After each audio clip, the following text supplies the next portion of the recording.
السلام عليكم ورحمة الله وبركاته.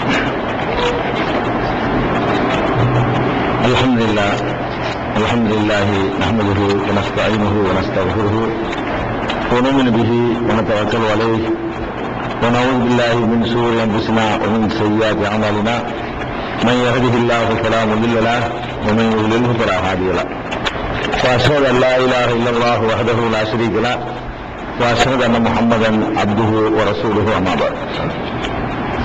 கண்ணியத்திற்குரிய எல்லாம் அல்ல அல்லாஹு ஜல்ல ஷானஹு தஆலாவின் நல்லடியார்களே, அல்லாஹுடைய பேரருளால் நபிமார்களுடைய வரலாறு என்ற இந்த தொடர் நிகழ்ச்சியை புனிதமிக்க ரமலான் மாதம் முழுவதும் நாம் நடத்திவிட்டு எஞ்சிய பகுதிகளை ஒவ்வொரு வாரமும் ஞாயிற்றுக்கிழமை தோறும் இதை நடத்தி வருகிறோம்.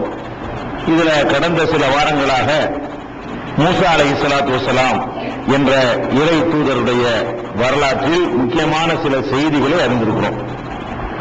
அவர்களுடைய வரலாற்றில் சென்ற வாரம் மூசா அலைஹிஸ்ஸலாத்து வஸ்ஸலாம் அவர்களுக்கும் அவர்களுடைய எதிரணியைச் சேர்ந்த வித்தைக்காரர்களுக்கும் அந்த போட்டியிலே மூசா அலைஹிஸ்ஸலாத்து வஸ்ஸலாம் அவர்கள் வென்றதையும் நாம் குறிப்பிட்டோம். அதைத் தொடர்ந்து இந்த சிஹ்ர் என்ற சூனியம், வித்தை என்றால் என்ன, அது பற்றி மார்க்கம் சொல்லக்கூடிய கருத்து என்ன என்பதை அறிந்து கொள்வதற்காக அந்த வரலாற்றை அப்படி நிறுத்திக் கொண்டு இந்த சிஹ்ரை பற்றி ஆய்வு செய்ய நுழைந்து அதில் ஒரு பகுதியை அறிந்திருக்கிறோம். அது சம்பந்தமாக இன்றைய தினம் நாம் என்ன அறிந்து கொள்ள இருக்கிறோம் என்றால், நபிகள் நாயகம் ஸல்லல்லாஹு அலைஹி வஸல்லம் அவர்களுக்கு யூதர்களிலே ஒருவர் சிஹ்ர் என்ற இந்த சூனியம் செய்ததாகவும் அதனால் நபிகள் நாயகம் ஸல்லல்லாஹு அலைஹி வஸல்லம் அவர்களுக்கு பாதிப்பு ஏற்பட்டதாகவும் பல ஹதீசுகள் உள்ளன. அந்த ஹதீசுகளை பற்றி முதலிலே நீங்கள் அறிந்து கொள்ள வேண்டும். சஹீஹுல் புகாரியில எடுத்துக்கொண்டால் 3175, 3268, 5763, 5765, 5766, 6063, 6391 ஆகிய ஹதீசுகளை நபிகள் நாயகம் ஸல்லல்லாஹு அலைஹி வஸல்லம் அவர்களுக்கு அந்த யூத மதத்தைச் சேர்ந்த ஒருவர் சிஹ்ர் செய்த செய்தி சொல்லப்படுகிறது. அது என்ன சொல்லப்படுது நம்ம தெரிஞ்சுக்கிறோங்க. அந்த ஹதீசுகள்ல என்ன சொல்லப்படுகிறது என்று சொன்னால், ஆயிஷா ரலியல்லாஹு அன்ஹா அவர்கள் அறிவிக்கிறார்கள், நபிகள் நாயகம் ஸல்லல்லாஹு அலைஹி வஸல்லம் அவர்களுக்கு சிஹ்ர் செய்யப்பட்டது, சூனியம் வைக்கப்பட்டது. ஆயிஷா நாயகியுடைய வார்த்தை என்னன்னா, சுஹிரன் நபியு ஸல்லல்லாஹு அலைஹி வஸல்லம், நபிகள் நாயகம் ஸல்லல்லாஹு அலைஹி வஸல்லம் அவர்களுக்கு சூனியம் வைக்கப்பட்டது.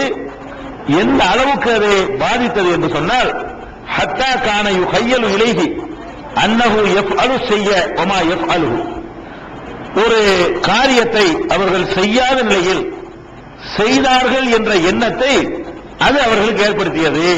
அந்த அளவுக்கு அந்த சிஹ்ர் வைக்கப்பட்டது. ஆயிஷா நாயகி சொல்றாங்க, அவங்க செய்யாத ஒன்றை செய்தேன் என்று நினைப்பார்களாம்.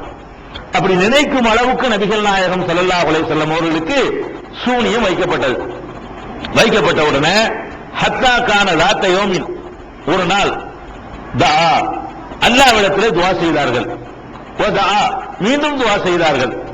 இப்படி துஆ செய்து முடித்த உடனே அவங்க சொன்னாங்க, ஆயிஷாவே, நான் எது சம்பந்தமாக அல்லாஹ்விடத்திலே தீர்ப்பு கேட்டேனோ அது சம்பந்தமாக அல்லாஹ் எனக்கு தீர்ப்பளித்து விட்டான். அதாவது இவங்களுக்கு சிஹ்ர் வைக்கப்படுகிறது. சிஹ்ர் வைக்கப்பட்டால் என்ன ஏற்படுதுன்னு கேட்டா, செஞ்சதை செய்யலைங்கிறாங்க, செய்யாது செஞ்சாங்கிறாங்க. இந்த அளவுக்கு அவர்களுக்கு ஒரு மனநிலையே பாதிக்கப்பட்டது. அதுக்கப்புறம் இது ஏன் இப்படி நடக்குன்னு உங்களுக்கு தெரியல.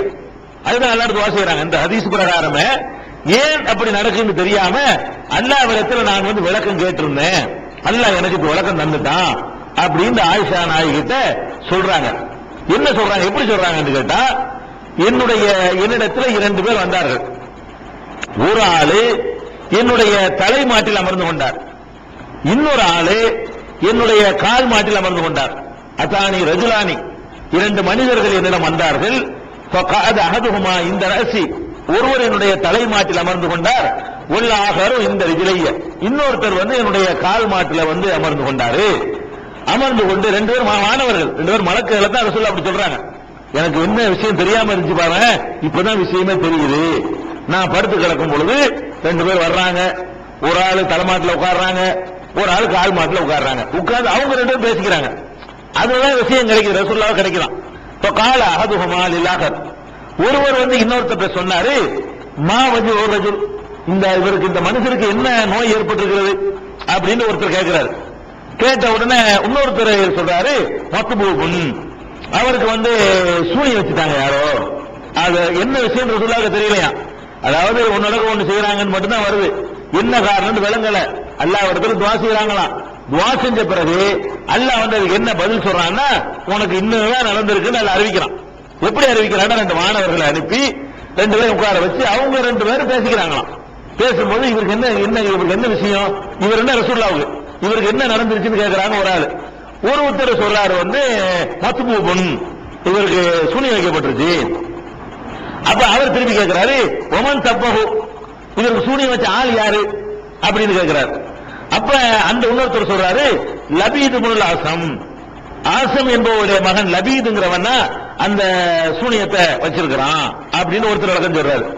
இன்னொருத்தர் கேட்கிறாரு, எதுல சூனியம் வச்சிருக்கிறான், சூனியம் வைக்கிறான் ஒரு மெட்டீரியல் வேணும்ல, அது என்ன மெட்டீரியல் அந்த சூனியம் வைக்கப்பட்டிருக்கிறது அப்படின்ற உடனே அவர் சொல்றாரு, சீப்பு தலை வாடுற சீப்பு இருக்குல்ல, சீப்பு தலை வாரும் பொழுது உதிர்ந்த முடிகள், சீப்பு தலை வாரும்போது ரசூலுல்லாஹ்வுடைய முடியெல்லாம் உதிர்ந்து அந்த முடிகள் கொஞ்சம், அது போக அந்த பேரிச்ச மரத்தினுடைய பாலை பார்த்திருக்கீங்களா, பாலை, பேரிச்ச மரத்தினுடைய பாலை, இந்த பாலை என்ன தெரியும்ல, கூடு மாதிரி இப்படி இருக்கும், வாழைப்பூ மாதிரி டைப்ல இருக்கும், வாழைப்பூ பார்த்திருக்கீங்களா, அது மாதிரி டைப்ல இருக்கும், அதான் பாலைங்கிறது. அந்த பாலைக்கு உள்ள சீப்பையும் கொஞ்சம் தலைமுடியை வைத்து அதுலதான் அதை பண்ணிருக்கு அவர் விளக்கம் சொல்றாரு. அப்ப இன்னொருத்தர் கேட்கிறாரு, இந்த இடத்துல யாருன்னு முதல்ல கேட்கிறாங்க, என்ன பொருள் என்று அடுத்த கேள்வி, இதெல்லாம் வச்சு எந்த இடத்துல வச்சிருக்குது ஐநகுவான்னு கேட்கிறாங்க. அப்ப இன்னொருத்தர் சொல்றாரு, இந்த தர்வான் என்ற ஒரு கிணறு இருக்குல்ல, அந்த கிணத்துக்குள்ளதான் வச்சிருக்காங்க. இது மாதிரி ரசூலுல்லாஹ்வுடைய முடியெல்லாம் எடுத்து என்னமோ மந்திரம் பண்ணி அதை வந்து ஒரு பாலைக்குள்ள வச்சு அதை கொண்டு போய் ஒரு கிணத்துல கொண்டு போய் வச்சிருக்காங்க, தர்வான்கிற கிணத்துல இருக்குது அப்படின்ற உடனே ஹரஜ இலைஹன் நபி ஸல்லல்லாஹு அலைஹி வஸல்லம், அதற்கு நபி ஸல்லல்லாஹு அலைஹி வஸல்லம் அதை நோக்கி போனார்கள். உடனே போய்விட்டு சும்மா ரஜா திரும்பி வந்தார்கள். இது கேள்விப்பட்டவுடனே அங்க அந்த கிணத்தை போய் பார்த்துட்டு வர்றாங்க. வந்து சொல்றாங்க ஆயிஷாவே, நான் அதை பார்த்தேன், அங்க அந்த கிணத்தை சுத்தி கொஞ்சம் பேரிச்ச மரங்கள்லாம் இருக்குது, அது வந்து சைத்தானுடைய தலைகளை போல இருக்குது, அந்த மாதிரி அந்த பேரிச்ச மரத்தை நான் பார்த்தேன் அப்படின்னு சொல்றாங்க. அப்ப ஆயிஷா நாயகி கேட்றாங்க, அதை உள்ள வச்சிருந்தாங்களே அந்த கிணத்துக்குள்ள, அது எடுத்துட்டீங்களா, வெளியேற்றிட்டீங்களா அப்படின்னு கேட்ட உடனே நபி ஸல்லல்லாஹு அலைஹி சொல்றாங்க, இல்ல வெளியேற்றல, எனக்கு எல்லாம் நோய் நிவாரணத்தை கொடுத்துட்டா, நான் வந்து இதை மக்கள்கிட்ட ஒரு குழப்பத்தை ஏற்படுத்தி இதனால ஒரு பீதியை உண்டாக்குறத வந்து நான் வந்து விரும்பல அப்படின்னு சொல்லிட்டு அந்த கிணத்தை வந்து மண்ணை போட்டு மூட சொல்லிவிட்டாங்க. அந்த பொருள் எல்லாம் எடுத்து நான் ஒண்ணும் செய்யல. எந்த பொருள்ல வந்து அந்த மெட்டீரியல் எல்லாம் வச்சு சிகர் பண்ணான்னு வருதோ அது வெளியே எடுத்து காலி பண்ணாதானே சிகர்ல தப்பிக்கணும். சிகர் ஒரு பொருள்ல வச்சிருக்குன்னா அதை வந்து எடுக்கணும்ல, ரசூலுல்லாஹ் எடுக்கலாம் இல்ல, எடுக்கலையான்னு கேட்கறாங்க ஆயிஷா நாயகி. இல்ல எடுக்கிற அல்லதான் குணமாக்கிட்டானே, அப்ப எடுக்காமே குணமாயிடுச்சு இந்த ஹதீஸ் பிரகாரம். அது எடுக்கலாம் இல்ல, எடுக்காமே குணமாகிட்டது, அதை வந்து குளத்தை போட்டு தஃபன் பண்ண சொல்லியாச்சு, புதைக்கப்பட்டுருச்சு அப்படின்னு சொல்லி நான் மக்கள்கிட்ட இதை வந்து விளம்பரப்படுத்தவோ இதை மக்கள்கிட்ட நான் சொல்லவோ நான் விரும்பல அப்படின்னு சொல்லி ரசூலுல்லாஹ் சொல்லிட்டாங்க என்று இது புகாரியில 3628வது ஹதீஸாக இடம்பெற்றிருக்கிறது. 3628 இது முழுசா சொல்லியாச்சு. மற்ற ஹதீசுகள் என்ன வரும் கேட்டா ஒன்னு ரெண்டு வித்தியாசங்கள் வரும், வேற ஹதீஸ். மற்ற நம்பர்கள்லாம் நான் சொன்னேன் இல்லையா, சம்பவம் இதுதான். இந்த சம்பவத்துல வெவ்வேறு வித்தியாசமான வார்த்தைகளா வரும். எப்படி வரும் கேட்டா 5763 புகாரில, அதுல கூடுதலா என்ன வாசகம் வரும்னா, நபிகள் நாயகம் ஸல்லல்லாஹு அலைஹி வஸல்லம் அந்த கிணத்துக்கு போனாங்கல்ல, அவங்க மட்டும் போகல, ஃபஅதாஹா ரசூலுல்லாஹி ஸல்லல்லாஹு அலைஹி வஸல்லம் ஃபீ நாஸிம் மின் அஸ்ஹாபிஹி, தம்முடைய தோழர்களில் சிலரை அழைத்துக் கொண்டு ரசூலுல்லாஹ் போனார்கள் வரும். இதுல வந்து ரசூலுல்லாஹ் போனாங்கன்னு வரும். 5763 ஹதீஸ்ல சில தோழர்களையும் அழைத்துக் கொண்டு போனார்கள் அப்படின்னு வரும். 5765 ஹதீஸ்ல இதே சம்பவம் வரும். அதுல சின்ன வித்தியாசம் என்னன்னு கேட்டா ஹத்தா கான யரா அன்னஹு யஅதி நிஸா வலா யஅதிஹின்ன. நபிகள் நாயகம் ஸல்லல்லாஹு அலைஹி வஸல்லத்துக்கு சிகிர் வச்ச உடனே செய்யாது செஞ்சேன்னு சொன்னாங்கல்ல, அந்த வாசகத்துக்கு பதிலா இதுல வேற வாசகம் வருது. இதுல 5765 புகாரியில 5765வது ஹதீஸ்ல என்ன வாசகம் வருதுன்னா, தம்முடைய மனைவியரோடு குடும்பம் நடத்தியதாக நினைப்பார்கள், அது நடத்தியிருக்க மாட்டார்கள். அதாவது அந்த வாசகம் எப்படி வருதுன்னு கேட்டா, மனைவியோடு தாம்பத்தியத்தில் ஈடுபட்டதாக சொல்லுவாங்க, ஆனா செஞ்சிருக்க மாட்டாங்க. குளிக்கணும்பாங்க, நான் குடும்பத்தில் ஈடுபட்டேன்ல நான் குளிக்கணும்பாங்க, ஆனா மனைவி நினைஞ்சிருக்க மாட்டாங்க. அது அப்படி ஒண்ணு நடந்தே இருக்காது. இந்த அளவுக்கு அவங்க பாதிக்கப்பட்டார்கள் என்று இந்த 5765 இந்த வாசகம் செய்யாது செஞ்சேன்னு சொன்னாங்க என்று வருது. இதுல வேற விஷயம் வருது, அதாவது மனைவி இடத்துல சேராமலேயே சேர்ந்ததாக நினைப்பார்கள். பயங்கரமான ஆள்மாறாட்டம் அர்த்தம். அதாவது பயங்கரமான சேஞ்சுன்னா ஒரு கடுமையான சேஞ்ச் இது. அதாவது தாம்பத்தியத்தில் ஈடுபடாம இருந்திருக்கு, நான் ஈடுபட்டேன் நினைச்சு குடிக்க போறேன்னு சொன்னா இது ரொம்ப கூடுதலான ஒரு ஸ்டேஜ். அந்த அளவுக்கு ஆளா இருந்தார்கள் என்று இந்த ஹதீஸ்ல வருகிறது. அதே மாதிரி 5766 என்ன இருக்குன்னு கேட்டா, இதே மாதிரி தன்னுடைய தோழர்களில் சில பேரோட போனார்கள் அப்படின்னு சொல்லிட்டு, அந்த கிணத்துடைய தண்ணீர் இருக்குல்ல, அது எப்படி இருந்துச்சுன்னு சொன்னா, அந்த மருதாணியுடைய ஊற வச்ச தண்ணீர் இருக்கும்ல, கலர் சிகப்பு கலர்ல, அந்த மாதிரியாக அதனுடைய தண்ணீர் இருந்தது என்று கொஞ்சம் கூடுதலான ஒரு செய்தி அதுல இடம்பெற்றிருக்கிறது. அதுக்கப்புறம் 6060 இதே சம்பவம் தான். முதல்ல சம்பவம் என்னன்னு விளங்கிட்டாதான் அதை எப்படி எடுத்துக்கிறது ரெண்டாவது வழங்க முடியும். அந்த சம்பவத்தில் வரக்கூடிய 6063வது ஹதீஸ்ல இது எவ்வளவு நாளைக்கு இப்படி இருந்தாங்க, சிகிர் செய்யப்பட்டாங்கன்னு வருது. ஒரு நாளைக்கா 2 நாளைக்கான்னு கேட்டா அதிக நாட்கள் என்ற கருத்துப்பட புகாரில் அது ஆயிஷா நாயகி சொல்றாங்க, மக்கஹன் நபியு ஸல்லல்லாஹு அலைஹி வஸல்லம் கதாவ கதா யுஹய்யலு இலைஹி. நபிகள் நாயகம் ஸல்லல்லாஹு அலைஹி வஸல்லம் இந்த மாதிரி நிலையில ரொம்ப நாள் அதிகமான நாட்கள் அப்படியே நீடித்தார்கள், நாளுடைய நம்பர் வரல.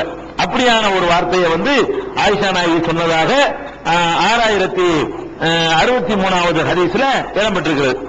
இது போக இன்னொரு ஹதீஸ்ல நாளுடைய அளவே வருது. முஸ்னத் அஹ்மது எடுத்துக்கிட்டீங்கன்னு சொன்னா லபிசர், அதே ஆயிஷா நாயகி சொல்றாங்க, முஸ்னத் அஹ்மதுல 23211 சஹீஹான ஹதீஸ் தான். அதுல என்ன இருக்குன்னு கேட்டா, லபிச ரசூலுல்லாஹி ஸல்லல்லாஹு அலைஹி வஸல்லம் 6 அஷ்ஹுரின் 6 மாதங்கள் நபிகள் நாயகம் ஸல்லல்லாஹு அலைஹி வஸல்லம் அவர்கள் இந்த மாதிரி மனைவிட்ட சேராமலே சேர்ந்தோம்னா நினைச்சிருவாங்க. இந்த நிலையில் அவங்க இருந்தது ஒரு நாள் 2 நாள் அல்ல, எவ்வளவு நாள் 6 மாதங்கள் வரைக்கும் இந்த நிலை நீடித்தது என்று சொல்லி முஸ்னத் அஹ்மதுல இடம்பெற்றிருக்கிறது பார்க்கிறோம். இப்படி பல சம்பவங்கள் புகாரியில் இருக்கிறது.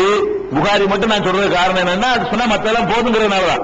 இதே விஷயங்கள் புகாரில் நீங்க பார்க்கலாம், முஸ்லிம்ல பார்க்கலாம், அபூதாவுல பார்க்கலாம், திருமதியில பார்க்கலாம், இப்னு மாஜாவுல பார்க்கலாம், தாரிமில பார்க்கலாம், நஸையில பார்க்கலாம், பைஹக்கில பார்க்கலாம், தாரகுத்னில பார்க்கலாம். ஹதீஸ் நூல்கள் சொல்லப்படக்கூடிய எல்லா நூல்கள்லையும் இந்த சம்பவம் இடம்பெற்றது. இதை மட்டும் வச்சு நம்ம சொல்ல நிறைய இடங்கள்ல இந்த ஒரு சம்பவத்தை நம்ம பார்க்கிறோம். இந்த சம்பவத்தில் எல்லாத்திலையுமே ஒன்னு ஆயிஷா நாயகி அறிவிப்பாங்க, இல்லைன்னா ஜெயித் இப்னு அர்கம் அறிவிப்பார். இந்த 2 பேரை கொண்டுதான் இந்த சிகருடைய சமாச்சாரங்கள் பூராவுமே அறிவிக்கப்படுகிறது. சரி, இப்ப நபிகள் நாயகம் ஸல்லல்லாஹு அலைஹி வஸல்லத்துக்கு இப்படி செஞ்சார்கள் என்று இந்த ஹதீஸ்கள்லாம் வருது. நீங்க புகாரில பாப்பீங்க. அதுல ஒண்ணு இருக்குது, அதனுடைய அறிவிப்பாளரோ அதனுடைய ஆட்கள்லயோ எந்த ஒரு விமர்சனமும் இல்லை. சொல்லக்கூடிய ஆட்கள் இருக்காங்க இல்லையா, யார் இப்ராஹிம் மூசாவா இருந்தாலும் சரி, ஈசாவா இருந்தாலும் சரி, ஹிஷாமா இருந்தாலும் சரி, அப்படி சொல்லக்கூடிய ஆட்கள்லாம் புகார்ல வருது. அவங்க எல்லாருமே மனிதருடைய கணிப்புல நல்லவர்களா தான் இருக்கிறாங்க. அறிஞர்களுடைய கணிப்புல, ஹதீஸ்களை அறிஞர்களுடைய மதிப்பீட்டுல யாரும் ஒரு கோளாறான ஆட்களாகவோ, இட்டுக்கற்ற ஆட்களாகவோ, பொய்யர்களாகவோ, நினைவாற்றல் குறைந்தவர்களாகவோ இல்ல, கரெக்டான ஆட்கள் வழியாகத்தான் இந்த செய்திகள் பதிவு செய்யப்பட்டிருக்கின்றன. இது வரைக்கும் ஆதாரப்பூர்வமானாச்சா. அதுக்கப்புறம் இப்ப நம்ம என்ன பண்றோம்னு கேட்டா, இந்த செய்திகள்லாம் வருது. நான் ஏற்கனவே உங்களுக்கு சொன்னது நீங்க ஞாபகத்துக்கு கொண்டு வரணும். இப்ப ஏற்கனவே என்ன சொல்லியிருக்கிறோம், நபிகள் நாயகம் ஸல்லல்லாஹு அலைஹி வஸல்லம் அவர்களுக்கு சிஹ்ர் செய்யப்பட்டதாக காபிர்கள் சொல்லும் பொழுது அல்லாஹ் மறுக்கிறான். ஃபர்ஸ்ட் பாயிண்ட் ஞாபகம் புகார்ல இருக்கு. புகார்ல இருந்தா கூட நாம எதை ஃபர்ஸ்ட் பார்க்கணும், நபிகள் நாயகத்தை பற்றி காபிர்கள் சொன்ன விமர்சனம் என்னன்னு கேட்டா, இன்னமா அன்த மினல் முஸஹரீன், உனக்கு யாரோ சிகிர் பண்ணி விட்டார்கள் அப்படின்னு சொல்லி எதிரிகள் விமர்சனம் பண்ணினாங்க. அதே மாதிரி இந்த 26வது அத்தியாயம் 153வது வசனம், இந்த சம்பவத்தை நீங்க பார்க்கிறோம். அதே மாதிரி இன்னும் சில வசனங்கள் என்ன பண்ணாங்கன்னு கேட்டா 17:47, 17:101, 25:8 இந்த வசனங்கள்ல எல்லாம் நபிகள் நாயகம் ஸல்லல்லாஹு அலைஹி வஸல்லம் அவர்களுக்கு சூனியம் வைக்கப்பட்டதாக வழிகேடர்களும் நிராகரிப்பவர்களும் விமர்சனம் செய்தார்கள் என்று சொல்லி அது தப்பு நல்லா சொல்றான். நபிகள் நாயகத்துக்கு சூனியம் வச்சதா சொல்றாங்க, அது காபிர்கள் தான் அப்படி சொல்லுவான், வழிகேடர்கள் தான் சொல்வார்கள் என்று குர்ஆன் ஒரு பக்கம் அப்படி இருந்து சொல்லுவது. குர்ஆன் படி நபிகள் நாயகத்துக்கு சூனியம் வச்சதா சொல்வது காபிர்களுடைய கூட்டுதானே தவிர சூனியம் எல்லாம் வச்சு நபிகள் நாயகத்தை ஒன்றும் பண்ண இயலாது என்ற கருத்தை அது தருகிறது. சூனியம் வைத்தார்கள் என்ற கருத்தை இது தருகிறது. புகாரியில் வரக்கூடிய ஹதீஸ் என்ன தருதுன்னா சூனியம் வைத்தார்கள் தருது. இது போக இந்த வஹியை, இந்த குர்ஆனை, இந்த மார்க்கத்தை, இந்த தீனை அல்லாஹ் காப்பாற்றுறதாக பல இடங்களில் திருக்குர்ஆன் நமக்கு கேரண்டி தருது. இன்னா நஹ்னு நஸ்ஸல்னா ذிக்ர வ இன்னா லஹு லஹாஃபிலூன். இந்த அறிவுரையை நாம் தான் அருளுகிறோம், நாம் தான் இதை பாதுகாப்போம் அப்படிங்கிற மாதிரியும் இந்த குர்ஆன் நற்சான்று சொல்லுது. குர்ஆனை பாதுகாக்கிற அன்னைக்கு நம்ம சொல்லி இருக்கிறோம். குர்ஆனை பாதுகாக்கிறதா இருந்தா இன்னைக்கு பாதுகாக்கிற விஷயம் வேற, ரசூலுல்லாஹ் காலத்துல பாதுகாக்கிறதுன்னா அவங்கள பாதுகாக்கணும். குர்ஆனை பாதுகாப்பதற்கு கொண்டு வந்த ஆளை பாதுகாத்தாதான் குர்ஆனை பாதுகாக்க. கொண்டு வந்த ஆளுக்கு மன ஆள் மாறாட்டமும் மனப்பிரேமையும் குழப்பமும் அவருக்கு ஒரு செஞ்சதை செய்யலைங்கிறதும் செய்யாத செஞ்சேன்னு ஆரம்பிச்சுட்டா அப்ப குர்ஆன் மேல மக்களுக்கு சந்தேகம் வந்துடும்.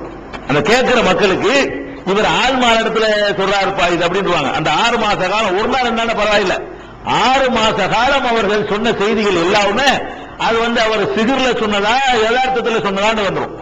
6 மாச காலம்ங்கிறது நுபுவத்துடைய காலத்துல ரொம்ப அதிகமான டைம். 23 வருஷம் தான் நுபுவத்துடைய காலம். பிறந்ததுல வயசுக்கு கணக்கு பண்ணக்கூடாது, 40 வரைக்கும் விட்ட வேண்டியதான். 23 வருஷம் வரைக்கும் வகி 23 வருஷம் வகி வருது. அதுல 6 மாசம் என்பது ஒரு கணிசமான டைம். அவ்வளவு லாங் டைமா உள்ள 6 மாச காலம். இன்னும் சொல்ல போனா மதீனாவுக்கு வந்த அந்த 10 வருஷ காலம் ரொம்ப கூடுதலானது. மக்காவுல வந்த வகையை விட அதிகமான வகை வந்த காலத்துல கம்மியாக இருந்தாலும் அளவுல அதிகமா இருக்கிறது மதீனா தான். முழு சூரா பக்கரா, மாயிதான் பெரிய பெரிய அத்தியாயங்களா அருளப்பட்டிருக்கு பாருங்க. அதெல்லாம் மதீனாவுக்கு வந்த பிறகு நடக்குது. கிட்டத்தட்ட ஒரு 70% குர்ஆன் மதீனாவுல இறங்குது. அந்த கணக்குப்படி பாத்தீங்கன்னு சொன்னா 10 வருஷத்துல 6 மாசம் என்பது ரொம்ப ஒரு கடுமையான டைம். அவ்வளவு டயத்துல ரசூல் ஸல்லல்லாஹு அலைஹி வஸல்லத்துக்கு சேஞ்ச் ஆயிட்டாங்க. சேஞ்சில் வரணும் எப்படி சேஞ்ச்? ஆயிஷா நாயுடைய இந்த அறிவிப்புல ரொம்ப ஓவரான சேஞ்சா தெரியுது. அதாவது செஞ்சதை செய்யலைங்கிறதை விட மனைவி இடத்துல சேராமலே சேர்ந்துட்டேன்னு சொல்வதற்கு பாருங்க, அது ரொம்ப பெரிய கூடுதலான ஒரு விஷயம்.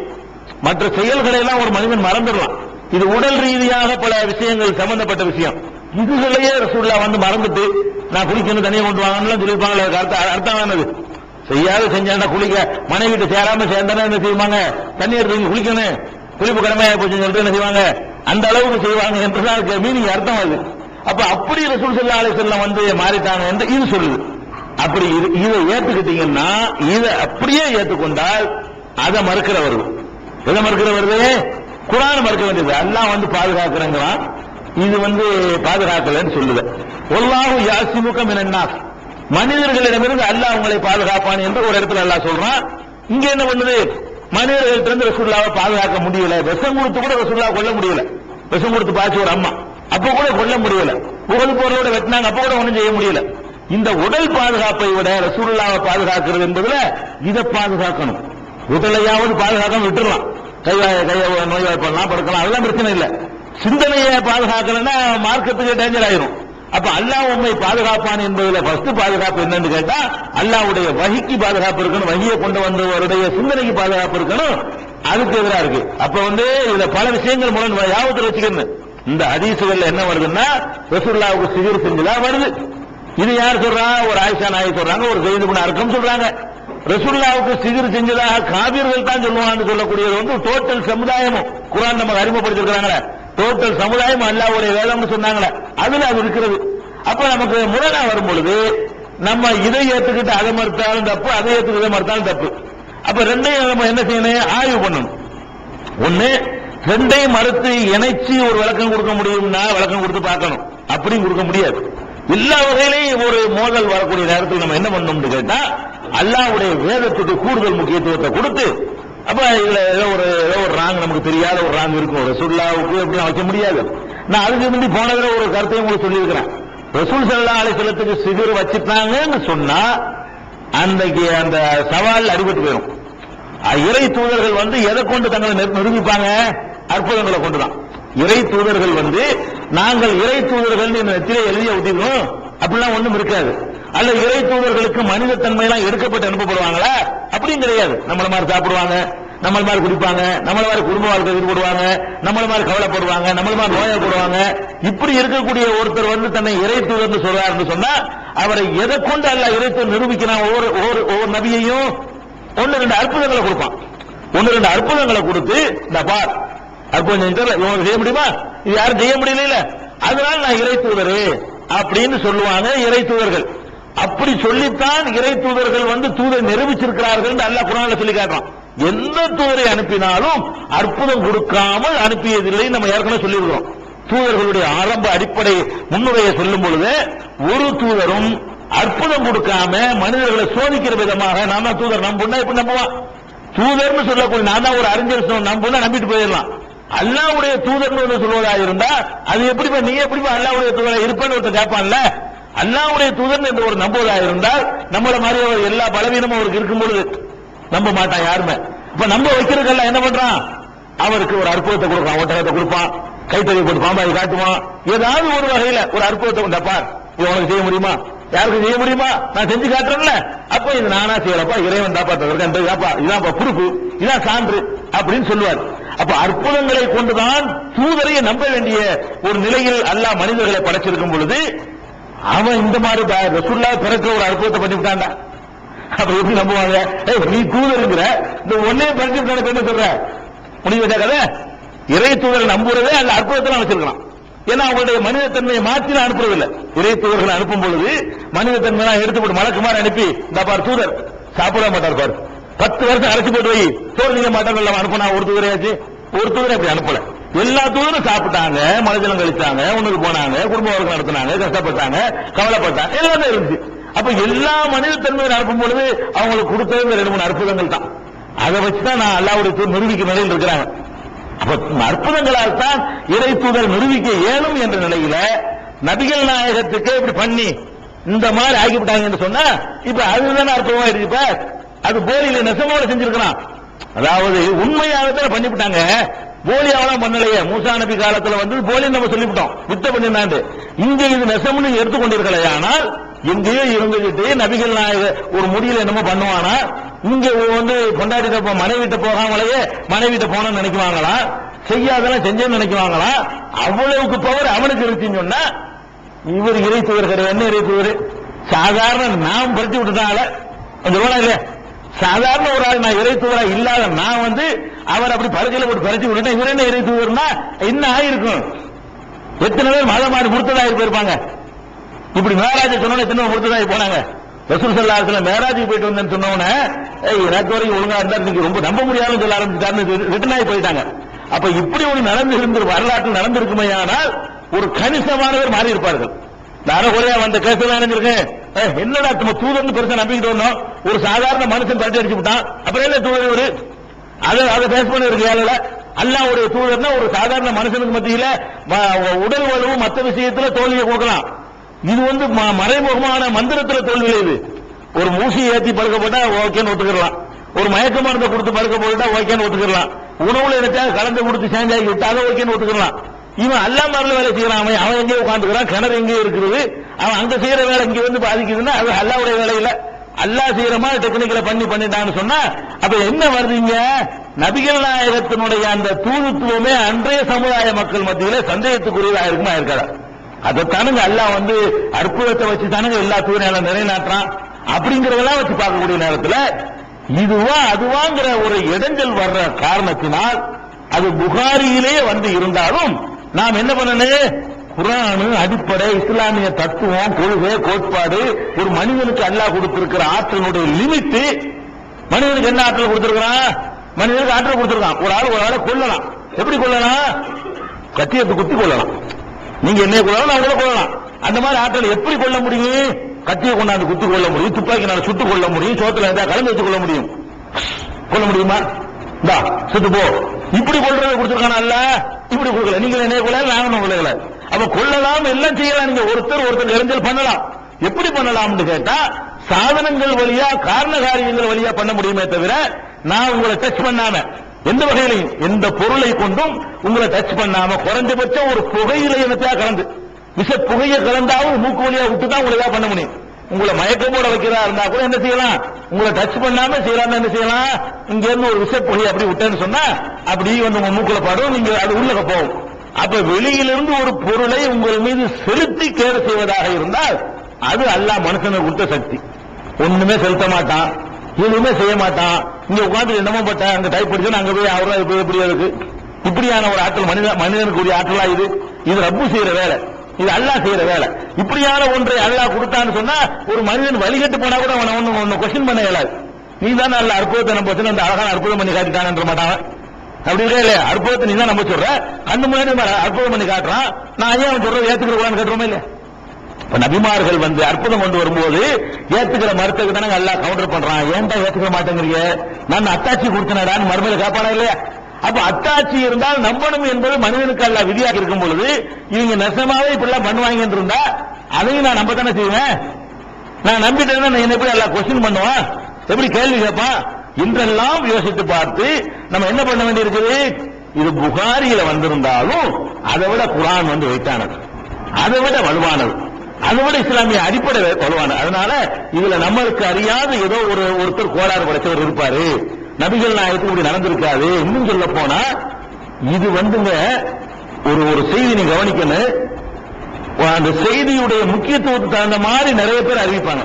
நான் இன்னைக்கு உங்களுக்கு சொல்றேன் ஒரு செய்தியை, இந்த செய்தியை போய் எல்லாரும் நீங்க சொல்ல மாட்டீங்க, எல்லாருக்கும் சொல்லிட்டு போயிடாத, நீங்க கேட்டு போட்டு வருவீங்க. நான் சொல்ற செய்தியை நானே வந்து ஒரு பயங்கரமான ஒரு விஷயத்தை நான் சொல்றேன், அது பெரிய பாதத்தை ஏற்படுத்தக்கூடிய ஒரு மேட்ரு. அப்ப என்ன பண்ணுவீங்க, இதை 1000 பேர் சொல்லுவீங்க, அவ்வளவுதானாங்க. இப்ப எனக்கு நோய் வாய்ப்பட்டிருக்கு, நான் ஒரு சாதாரண ஆளு, நீங்க எல்லாம் எனக்கு தெரிஞ்சு வச்சுக்கிறீங்க, எனக்கு நோய் காய்ச்சல் படுத்துட்டேன், இது போய் அதுங்களுக்கு காய்ச்சல் அப்படி விட்டுருவீங்க. எனக்கு வந்து மெண்டல் ஆயிடுச்சுன்னு வைங்க, எத்தனை பேருக்கு சொல்லுவீங்க? உதாரணத்துக்கு நான் சொல்றேன், இப்ப எனக்கு வந்து காய்ச்சல் வந்தா நீங்க அந்த செய்தியை வந்து எல்லாத்தையும் சொல்ல மாட்டீங்க, தெரிஞ்சு வச்சுக்கிறீங்க. காய்ச்சலா போச்சான், ஏதாவது பேச்சு வந்துச்சுன்னா அவர் ஜுரமாண்டு வாரம் கிளாஸ் நடத்துறேன் அப்படின்னு. அடுத்த வாரம் வர்றீங்க, மெண்டல் ஆகி போய் என்ன சேர்த்துட்டான், கீழ்பாக்கத்துல வச்சிருக்கான்னு வைங்க பேச்சுக்கு. அப்ப இந்த செய்தி நீங்க எத்தனை பேர் சொல்லுவீங்க? உங்களோட வச்சிருப்பீங்களா? சாதாரண என்னைய மாதிரி ஒரு ஆளுக்கு நீங்க வர்றீங்க, அடுத்த வாரம் கிளாஸ் நடத்தல, காரணம் கேட்கறீங்க, மெண்டல்ங்கிறாங்க.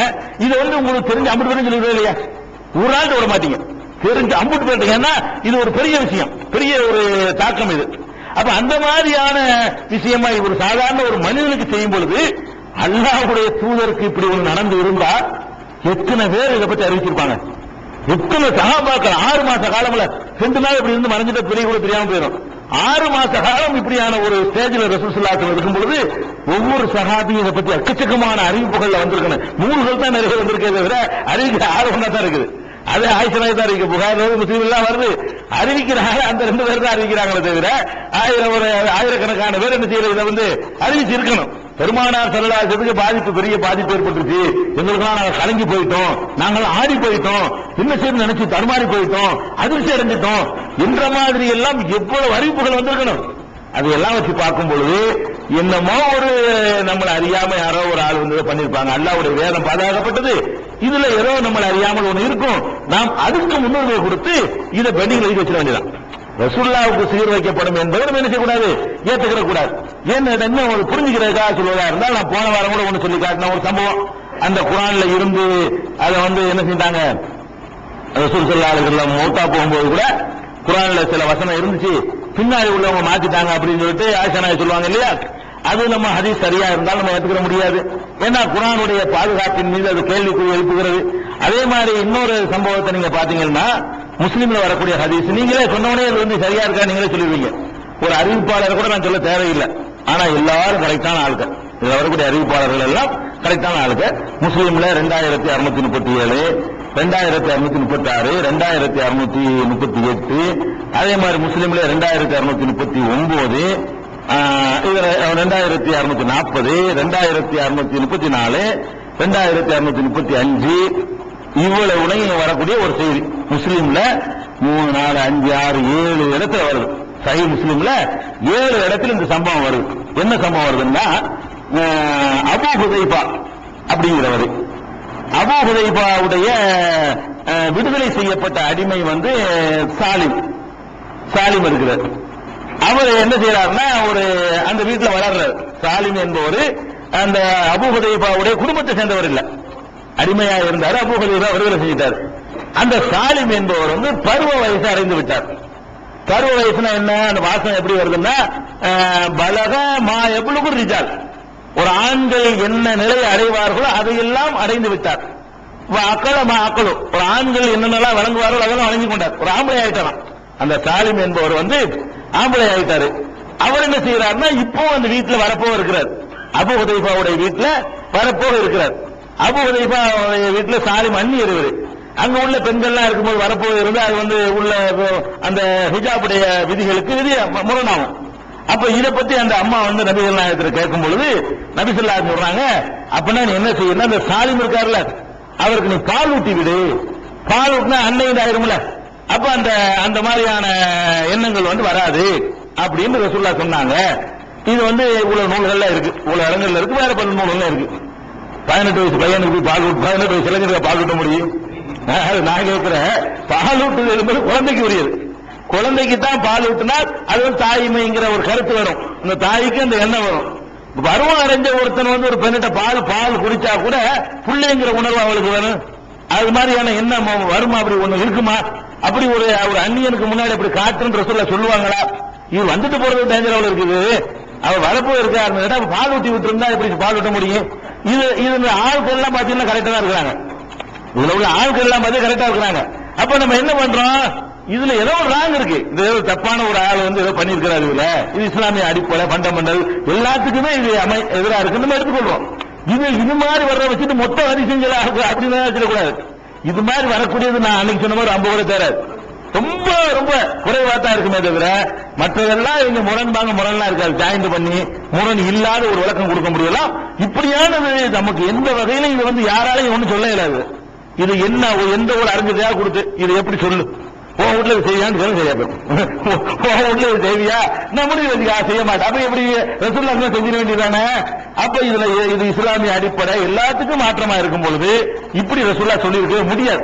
நான் சொல்ல மாட்டேன், நீங்க சொல்ல மாட்டீங்க. அப்படி அல்லாஹ்வுடைய தூதர் இப்படி சொல்லுவாங்க, நமக்கு பார்த்தவனையே தெரியுது. பத்தியில முஸ்லீம்ல தான் வருது, நல்ல கரெக்டான ஆளுகளை அறிவிக்கிறாங்க. ஆனால் நம்மளால என்ன செய்ய முடியல, அதை ஏற்றுக்க முடியல. அது மாதிரி இன்னொரு ஹதீஸ் எடுத்துக்கிட்டீங்கன்னு சொன்னா நீங்க புகாரில வரும், அதாவது இஹ்ராம் கட்டுறோம்ல, ஹஜ்ஜிக்கு இஹ்ராம் கட்டிட்டோம்னு சொன்னா கல்யாணம் பண்ணக்கூடாது. இஹ்ராமுடைய நேரத்தில் வந்து கல்யாணம் பண்ணக்கூடாது, குடும்பமும் நடத்தக்கூடாது. இஹ்ராம் பண்ணி போயிட்டு இருக்கிறோம், அங்க ஒரு பொண்ணை பார்த்து கல்யாணம் பேசி முடிக்கலாமான்னு பண்ணக்கூடாது. இஹ்ராம்லாம் கலைஞ்சி முடிச்சுட்டு தான் கல்யாணம் பண்ணணுமே தவிர திருமண ஒப்பந்தம் கூட பண்ணக்கூடாது. ஷரத்து நபிகள் நாயகம் ஸல்லல்லாஹு அலைஹி வஸல்லம் தடுத்து இருக்கிறாங்க.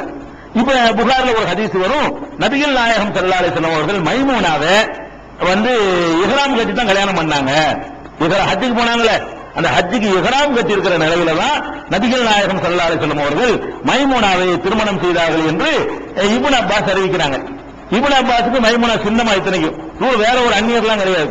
மைமூனாங்கிறவங்க யாருன்னு கேட்டா இப்னு அப்பாஸுக்கு வந்து சின்னம்மா, அம்மாவுடைய தங்கச்சி. அப்ப அம்மாவுடைய தங்கச்சியுடைய கல்யாணத்தை தான் மகன் சொல்றாரு. இப்னு அப்பாஸ் நல்லவர் தான், அதுல இருந்து அறிவிக்கிற எல்லாருமே சரியான ஆளுக்கு தான். இது புகாரியில 1838வது ஹதீஸா இடம்பெற்றிருக்கிறது. புகாரியில 1838வது ஹதீஸா வருது. அப்ப இதை நீங்க என்னன்னு எடுத்துக்கொள்ளணும், நபிகள் நாயகம் வந்து தடை செஞ்சிருக்கிறாங்க. இஹ்ராம் நேரத்தில் கல்யாணம் பண்ணக்கூடாதுன்னு அவங்க பண்ணிருப்பாங்களா, ஒருவேளை தனிப்பட்ட சட்டமா இருக்குமோ, அப்படி கூட எடுத்துக்கொள்ளலாம். எடுத்துக்கிட்டு பாத்தீங்கன்னு சொன்னா முஸ்லீம்ல ஒரு ஹதீஸ் வருது, சம்பந்தப்பட்ட மைமூனாவை சொல்றாங்க. நபிகள் நாயகம் ஸல்லல்லாஹு அலைஹி வஸல்லம் அவர்கள் என்னைய வந்து கல்யாணம் பண்ணது இஹ்ராம் எல்லாம் முடிச்சுட்டு தான் பண்ணாங்க, ஹஜ் வேலையெல்லாம் முடிச்சுட்டு தான் கல்யாணம் பண்ணாங்களே தவிர அந்த இஹ்ராம்ல இருக்கும்போது பண்ணல. சம்பந்தப்பட்ட பொண்ணு சொல்லுது. இப்ப மைமூனாங்கிறவங்க கல்யாணத்துல அவங்க கரெக்டா சொல்ல முடியும். மைமூனாவுடைய அக்கா மகன் இப்னு அப்பாஸ் சொல்வதை விட சம்பந்தப்பட்ட மைமூனாவை சொல்வதுதான் இதுல வந்து பவர் கூட. இப்ப மைமூனா சொன்னாங்க மறுத்தாங்க என்பது முஸ்லீம்ல இருக்கிறது, இப்னு அப்பாஸ் மாத்தி சொன்னது புகார்ல இருக்கிறது.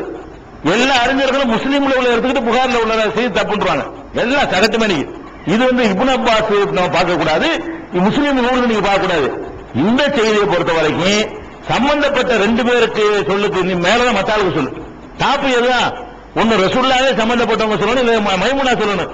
மைமூனா சொல்றாங்க இஹ்ராம்லாம் முடிச்சுட்டு தான் கல்யாணம் பண்ணாங்க. இவர் அந்த பிரயாணத்தில் நடந்தவங்க இவரா கெஸ் பண்ணிக்கிட்டு ஒருவேளை அந்த இஹ்ராம்ல பண்ணிருப்பாங்க போல இருக்குன்னு இவர் சொல்லிவிட்டார். அப்ப புகாரில் தான் வந்திருக்குன்னு சொல்லிட்டு சரின்னு யாரும் சொல்ல முடியுமா? தவறு. இப்னு அப்பாஸ் ஏதோ தவறா ஒன்ன புரிஞ்சுக்கிட்டு அவர் அறிவிச்சு விட்டார். அல்ல இப்னு அப்பாஸ் அறிவித்ததாக அடுத்து சொல்லக்கூடியவர் தவறா சொல்லியிருப்பார். ஒன்னு இப்னு அப்பாஸ் தவறா சொல்லியிருக்கலாம். இப்னு அப்பாஸ் கேட்ட ஒருத்தர் ஒன்னு அந்த இஹ்ராம் பிரயாணத்துல போகும்போது கல்யாணம் பண்ணாருன்னு சொல்லியிருப்பாரு. பிரயாணத்துங்கிற வார்த்தையை விட்டுவிட்டு இஹ்ராம்ல பண்ணினார்கள் நினைஞ்சிருப்பாரு. அப்படி சொல்லியிருக்கலாம். ஏதோ ஒரு நமக்கு அறிந்து கொள்ள முடியாத ஒரு ராங் மிஸ்டேக் அங்க இருக்குது என்று முடிவு எடுக்கணும். அந்த மாதிரி தான் அப்ப சிகருங்கிறது இன்னும் சொல்ல போனா நம்ம போன தடவை அன்னைக்கு சொன்ன வசனங்களை சொல்லியிருக்கோம். சிகருன்னா கற்பனை தான், கையால் தான், கண்களை தான் அப்படி ஆக்குனாங்க, அப்படி ஒரு எண்ணத்தை தான் உண்டாக்குனாங்க, ஒண்ணும் செய்யல. கைத்தறியும் அந்த கம்பையும் போட்ட உடனே பாம்புகளாக மாறினேன்னு அந்த வசனங்கள் சொல்லல. போன வாரம் உங்களுக்கு சொல்லி காட்டின வசனங்கள்ல கைத்தறிகளையும் அந்த கயிறுகளும் பாம்புகள் போன்று உள்ளத்தில் தோன்றியது, அப்படி நினைக்க செய்தார்கள். அப்படி பொருள மாத்தல, நினைக்கத்தான் செய்தார்கள் வருது. அப்ப அது எந்த ஒரு மாற்றமும் நெசத்துக்கும் செய்ய முடியாது. சிகரை கொண்டு கண்களை வசப்படுத்தினாங்க, அது இஃப்கு, அது ஒரு கற்பனை என்றெல்லாம். அந்த இத்தனைக்கு என்னன்னு கேட்டா அந்த மூசா நபியோட போட்டிக்கு வந்தாங்களே அவங்களுடைய சிகரை பத்தி சொல்லும் பொழுது மகத்தான சிகர் செய்தார்கள். மகத்தான சிகர் லட்சணமே தான். நீங்க நினைக்கலாம் சின்ன சிகரா இருக்கலாம், பெரிய சிகர் செஞ்சு மாத்திரலாமே நினைக்கலாம். அல்லாஹ் சர்டிபிகேட் கொடுக்கலாம். இவங்க செஞ்சது லேசான சிகர் இல்ல,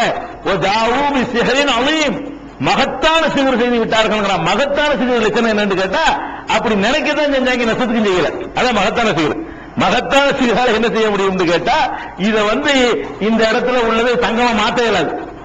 ஆனால் பல பலன் உங்க கண்ணுக்கு தங்கம் தெரிகிற மாதிரி ஏதாவது டெக்னிக் நான் பண்ண முடியும். சில லைட் செட்டிங்களை கொடுத்து போட்டு விட்டு மஞ்சள் லைட் அடிச்சோன்னு அப்படியே அது மாதிரி தெரிகிற மாதிரி செய்யலாம். அதுக்கு தான் அந்த வித்த செய்யறவர்கள் அந்த லைட்டிங் அந்த டிரெஸ் எல்லாம் தனியா வச்சிருப்பானுவோ, அந்த இடத்துல இருந்தா தான் செய்ய முடியுமே தவிர அதை தாண்டி போனா செய்ய முடியாது. தலை மட்டும் உட்கார்ந்து பேசுற மாதிரி செய்யறாங்க இல்ல, ஒரு மேஜிக் செய்யும் பொழுது தலை மட்டும் என்ன செய்யும், தனியா வெறும் தலை பேசும், உடம்பே இருக்காது, தலை மட்டும் பேசிக்கிட்டு இருக்கும். பாத்தீங்களா இல்லையா? தலை மட்டும் பேசுமா, நெசமா பேசுமா? தலைக்கு பின்னாடி எல்லாமே இருக்குது. இதுகளெல்லாம் உங்களுக்கு தெரியாத அளவுக்கு அந்த லைட்டிங்லயோ மற்ற அமைப்புகள்லயோ அதை செட்டிங் பண்ணிட முடியும். இப்ப நாங்க பேசுறோம்ல, என் தலை மட்டும் பேசுற மாதிரி நான் உங்களுக்கு காட்ட முடியுமாட்டா முடியும். கொஞ்சம் அதுக்கு ரிஸ்க் எடுக்கணும். கொஞ்சம் ரிஸ்க் எடுத்துக்கிட்டோம்னு சொன்னா அது பெரிய கஷ்டமே கிடையாது. அழகா நான் அப்படி பேசிக்கிட்டு இருக்கும் பொழுது பின்னாடி உள்ள முன்னாடி நீங்க என்ன பார்க்கும்போது தலை மட்டும் தெரிகிற மாதிரி செய்யலாம். உண்மையில தலை பேசுமா, அடுத்து வச்சா பேசுமா? அந்த மந்திரம் செய்யறவனை கூட்டிட்டு போறா, உன் தலையை பார்க்கிறேன் இப்ப அப்படின்னு என்ன செய்வானா? அதெல்லாம் முடியாது. அப்ப ஏற்கனவே செட்டிங் பண்ணி தான் ஏதாவது செய்ய முடியும். அதான் சிகர் என்பதுங்கிறத குர்ஆனும் சொல்லுகிறது. அப்ப இதெல்லாம் வச்சு பார்க்கக்கூடிய நேரத்தில் உடனே ஹதீஸ் எடுத்துக்கிற மாட்டேங்கிறாங்க, அப்படி சொல்லிடக்கூடாது. ஹதீஸ் தான் இஸ்லாத்தினுடைய முக்கியமான அடிப்படைங்கிறதுல யாருக்கும் மாற்றுக்கிறதே கிடையாது.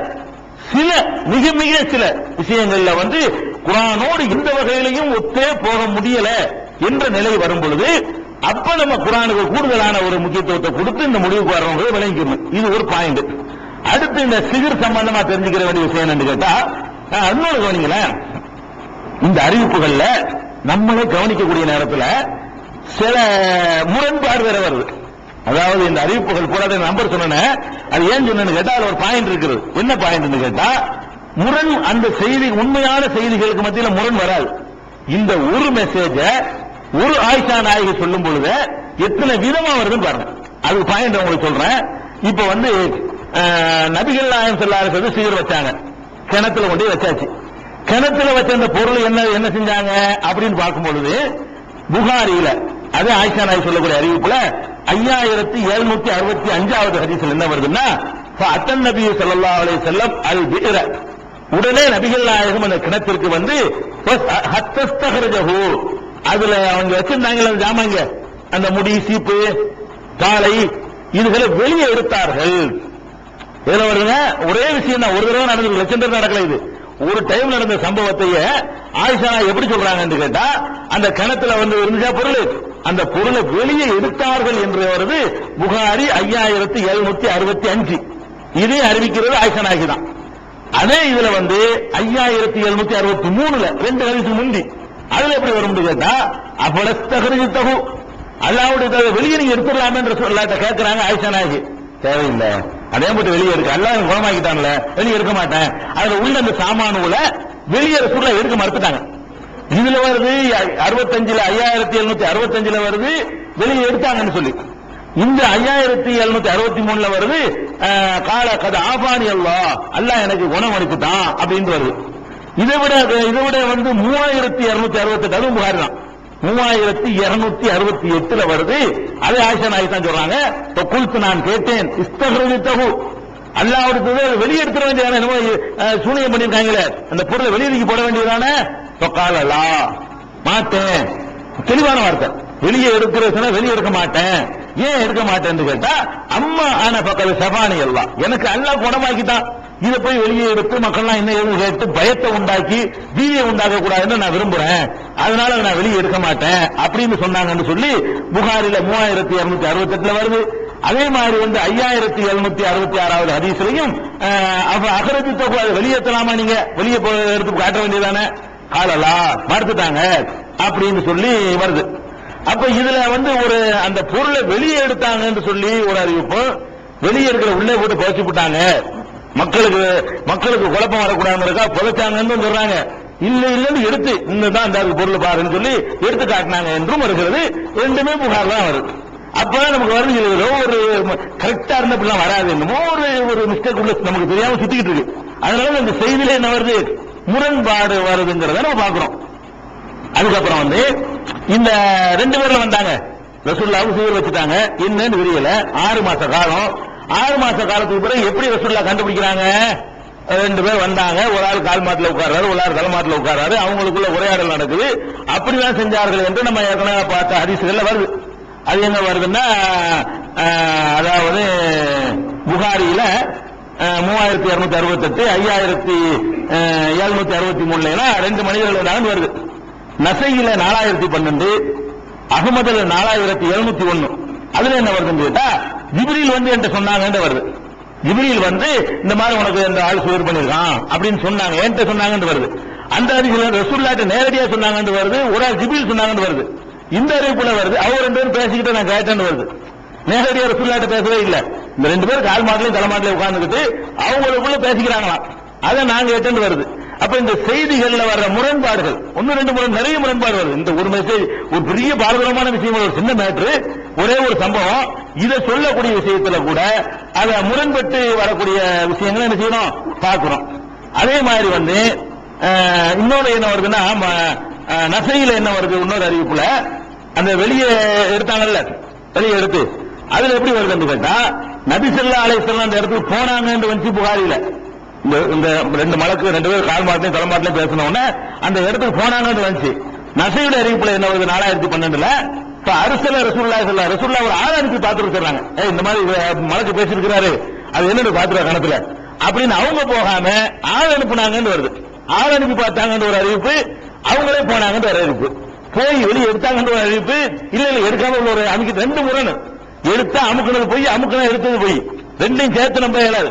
வெளியே எடுத்துட்டாங்கன்னா வெளியே எடுக்கலைங்கிறது பொய்யா போயிடும். வெளியே எடுக்கல நம்பினீங்கன்னா வெளியே எடுத்து அதுலயே ஒண்ணுக்கு போகுதுங்கிற அந்த ஹதீசுகளுக்குள்ள ஒரு தகவல்களை ஒண்ணுக்குள்ள எதிரா இருக்கிறது. அப்பதான் நம்ம நினைக்கிறோம் இது வந்து ஏதோ ஒரு இந்த மந்திர வேலை பார்க்கறதுக்காக வேண்டிய யாரோ ஒரு ஆளு நுழைஞ்சு இப்படியான ஒண்ணு திணிச்சு விட்டுருப்பாங்களோ, இந்த சாசு ஓட்டுறது நுழைஞ்சு அந்த காலத்தில் இருப்பாங்கல்ல, அவங்க கைவரிசை இருக்குமோன்ற சந்தேகங்களை எல்லாம் இந்த முரண்பாடுகளும் சேர்த்து நமக்கு என்ன செய்யுது காட்டுது. அதுல ரசூலுல்லாஹ் மட்டும் போனாங்கன்ற ஒரு அறிவிப்பு, சஹாபாக்களை கூட்டிட்டு போனாங்கன்ற ஒரு அறிவிப்பு, அவங்க போயிட்டு வந்தாங்கன்ற ஒரு அறிவிப்பு, சஹாபாக்களை கூட்டிட்டு போனாங்கன்ற அறிவிப்பு, இல்ல ஆளுக்கு அனுப்புனாங்கன்ற ஒரு அறிவிப்பு.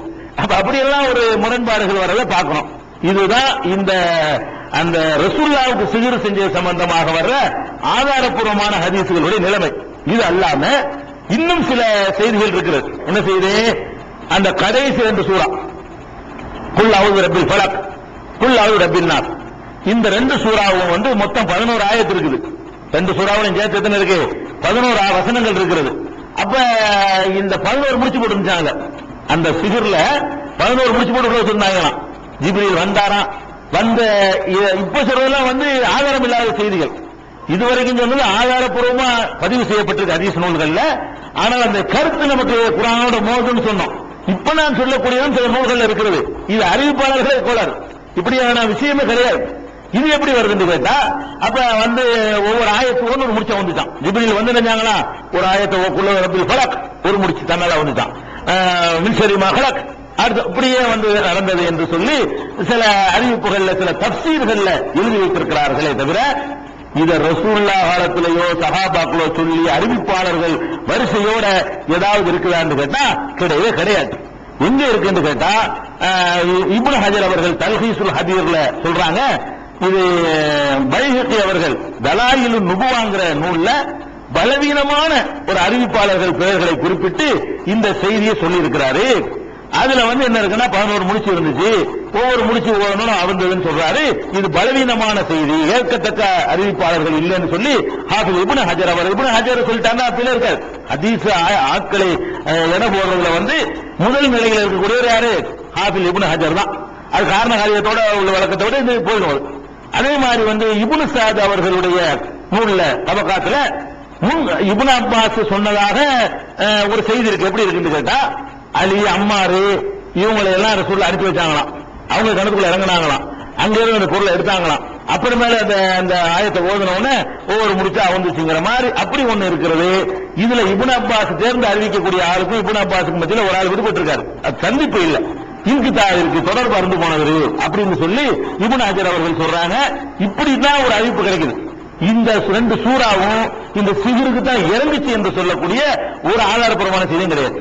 குல்லாவுது ரப்பில் ஃபலக் என்பது பொதுவாக நாம் பாதுகாப்பு தேடுகிற விஷயத்தை சொல்லுவதே தவிர இது ரசூலுல்லாஹ்வுக்கு சிகிர் செய்யப்பட்டதையும் வச்சுக்கிட்டு அதுக்கு தோதுவா மேட்சாக்கி இந்த 2 சூறாவும் அதுக்கு தான் இறங்குச்சுங்கிற மாதிரி சொல்லி சொல்றாங்க பாருங்க. அப்படி இணைத்து பேசுவதற்கு, ரெண்டையும் இணைத்து பேசுவதற்கு ஆதாரப்பூர்வமான ஹதீஸ் இல்லை. குல்லாவுது ரப்பில் 2 சூறா குர்ஆன்ல இருக்குங்கிறது ஆதாரம் இருக்கிறது. சிகிருங்கிறது இந்த ஆயிஷா நாயகன் அறிவிப்பு புகார்ல இருக்கிறது. அது ரெண்டையும் ஜாயிண்ட் பண்றதுக்கு ஹதீசுகள் உண்டான்னு கேட்டா ஆதாரப்பூர்வமான எந்த ஒரு செய்தியும் இல்லைங்கிறதா வந்து முக்கிய ஃபத்ஹுல் பாரியிலையும் கூட இப்னு ஹஜர் அவர்கள் இந்த மேட்டரை சொல்றாங்க. அதனால இந்த 2 சூறாவும் இன்னும் சொல்ல போனா அந்த 2 சூறா எங்க அருளப்பட்டுச்சு என்பதிலே கருத்து வேறுபாடு இருக்கு சஹாபாக்களுக்கு மத்தியில. சில சஹாபாக்கள் மக்காவில அருளப்பட்டுச்சுங்கிறாங்க. மக்காவில அருளப்பட்டுச்சுங்கிறத எடுத்துக்கிட்டீங்கன்னா இந்த அவுட் டாபிக் அவுட் ஆயிரும். ஏன்னா மதீனாவுல யூதர்கள் தான் சிகிர் பண்ணாங்கன்னு வருது. சிகிர் பண்றதுக்கு முன்னாடி இந்த சூறா இருக்குது. சிகிர் பண்றதுக்கு முன்னாடியே இந்த சூறா இருக்கிறது. நீங்க தமிழ் தர்ஜுமாவை எடுத்து பார்த்தா கூட ஜான் டெஸ்ட் தர்ஜுமாவை எடுத்து பாத்தீங்கன்னா மதனின்னு போட்டிருப்பாரு. நிஜாமுதீன் தர்ஜுமா பாத்தீங்கன்னா மக்காவில் அருளப்பட்டுன்னு போட்டிருப்பாரு. இந்த 2 சூறாவுமே, இந்த 113 114 சூறாவை நீங்க தமிழ்ல வெளியிட்டு இருக்கிற 2 குர்ஆனை ஜான் டெஸ்ட் எடுத்துக்கிறீங்க, நிஜாமுதீன் மொழிபெயர்த்திருக்காரு இல்லையா குறைசவாக அவரது எடுங்க. அதுல என்ன போட்டிருப்பாங்க, இது மக்காவில் அருளப்பட்டுன்னு ஒருத்தர் போட்டிருப்பாரு, ஒருத்தர் மதீனாவில் அருளப்பட்டுன்னு போட்டிருப்பாரு. அவங்க மேல குற்றம் இல்ல. அப்படி 2 மாதிரியா இருக்குது அறிவிப்பு. 2 மாதிரியான கருத்துக்கள் இருக்கிறத அவர் ஒண்ணு எடுத்துக்கிட்டார், இவர் ஒண்ணு எடுத்துக்கிட்டார். அப்ப இது மக்காவில் அருளப்பட்டதா மதீனாவில் அருளப்பட்டதா என்பது கருத்து வேறுபாடு உள்ளதா இருக்கும் போது இப்படி நடக்கிறதா ஆயிருது. இது நெசமா இருந்த கருத்து வேறு வந்திருக்காரு. இந்த சம்பவம் நெசமா மதீனாவுல சிகிருக்கு தான் இறங்குச்சு என்பதற்கு ஒரு ஹதீஸ் கிடைத்திருக்குமே. ஆனால் இப்ப இது மக்காவில் அருளப்பட்டதுங்கிற ஒரு மாற்று கருத்துக்கு வயதே இல்லை. அது வேற கண்ணுக்கு சொல்றாரு இப்னு மசூத், கண்டிஸ்டிக்கு தான் சொல்றாரு, சூனியத்துக்குன்னு சொல்லல. அப்ப இது ஒரு விஷயமாச்சு. அதனால இந்த 2 சூறாவும் ரசூலுல்லாஹ்வுக்கு சிகிர் செய்யும் பொழுது அதை நீக்கிறதுக்கு தான் ஜிப்ரீல் வந்து ஓதி காட்டினாங்க என்று சொல்வதற்கு எந்த ஆதாரமும் கிடையாது. ஆதாரப்பூர்வமான ஒரு செய்தியும் கிடையாது. என்ன அதுல வரும்னு கேட்டா ஒரே ஒரு பாயிண்ட் தான். அதுல அந்த சூறாவுல ஒமின் ஷர்ரின் நஃபாசாத்தி ஃபில் உக்துன்னு வரும். முடிச்சுகளில் ஊதும் பெண்களின் தீங்கை விட்டும் அதுல வரும். அந்த வாசகம் என்னன்னு கேட்டா குல்லு ரப்பில் ஃபலக் மின் ஷர்ரி மா கலக் மின் ஷர்ரி காசிகின் இதா வகப் வ மின் ஷர்ரி நஃபாசாத்தி ஃபில் உக்துன்னு வருவதில்ல. அந்த வாசகத்தை வைத்துக் கொண்டு முடிச்சுகளில் ஊதுதல் வருதுங்களா, அதான் சிகிர். அந்த வியாக்கியானம் இவங்க கொடுக்கிறது, ஆளுக்கு கொடுக்கிற தஃசீர் என்னன்னு கேட்டா முடிச்சுகளில் ஊதுண்டு வருது பாருங்க. முடிச்சுகளில் ஊதுண்டு அது ஊதும் பெண்கள் வேற வருவாங்க. இந்த சொல்லு நஃபாசாத்தி என்பது பெண்பால், ஆண்பாலை குறிக்காது. அப்ப நம்ம கேட்கிறோம், அப்ப ஆம்பளை சிகிர் பண்ணா நம்ம என்ன பண்றது? அதை நீங்க பாதுகாப்பு தர்ற எதுவும் பாதுகாப்பு தர்றிய மின்சரி நஃபாசாத்தி தானே. அதான் முடிச்சுகளில் ஊதுகிற பெண்களின் தீங்கை விட்டு பாதுகாப்பு தர்றிய. நீங்க சொன்ன அந்த ஹதீஸ்ல ஆம்பளை தான் சிகிர் பண்ணிருக்கிறான். நீங்க சொன்ன அந்த ரசூலுல்லாஹ்வுக்கு சிகிர் செஞ்ச அந்த ஹதீஸ்லயே லபீது என்பவன் தான் சிகிர் பண்ணிருக்கான், ஆம்பளை, பொம்பளை இல்ல. அப்ப ஆம்பளை சிகிர் பண்ணி இருக்கும் பொழுது அதுக்கு இறங்கி இருக்குமே. ஆனால் அப்ப நஃபாசாத்துன்னு பெண்பாலாக வரும், ஊதுறவன் வரணும். முடிச்சுகளில் ஊதுறவனுடைய குறைஞ்சபட்சம் ஊதுகிறவர்கள் ஆண்பால் பன்மையாச்சும் வரலாம். இங்க ஆம்பளை செஞ்சிருக்கான், பொம்பளைன்னு வருது. பாயிண்ட் கவனிக்கல. அங்க செஞ்சிருக்கிறது யாரு? சிகிர் பண்ணது. அது நெசன்னு வச்சுக்கிட்டு பார்த்தோம்னா அந்த ரசூலுல்லாஹ்வுக்கு சிகிர் செஞ்சது யாருன்னு கேட்டா ஆம்பளை. ஆம்பளை சிகர் பண்ணி இருக்கும் பொழுது அதுக்காகத்தான் இந்த வசனம் இறங்கி இருக்குமே. ஆனால் முடிச்சுகளில் ஊதும் ஆண்கள் தீங்கை விட்டு தானே வரணும். அது ஏன் பெண்கள் ஆம்பளை செஞ்சிருக்கும் ஏன் பெண்கள் வரணும்? பொதுவா எல்லாத்தையும் ஆண்பாளை தானே சொல்றான். ஆண்பாளை சொன்னா பெண்பாளை அடங்கிருமே, பெண்பாளை சொன்னா ஆண்பாளை அடங்காத. ஆண்பாளை எந்த இடத்துல சொன்னாலுமே அது ஆண்களுக்கு உரியதெல்லாம் பெண்களுக்கு இன்னொரு ஆயத்தை வந்துருது.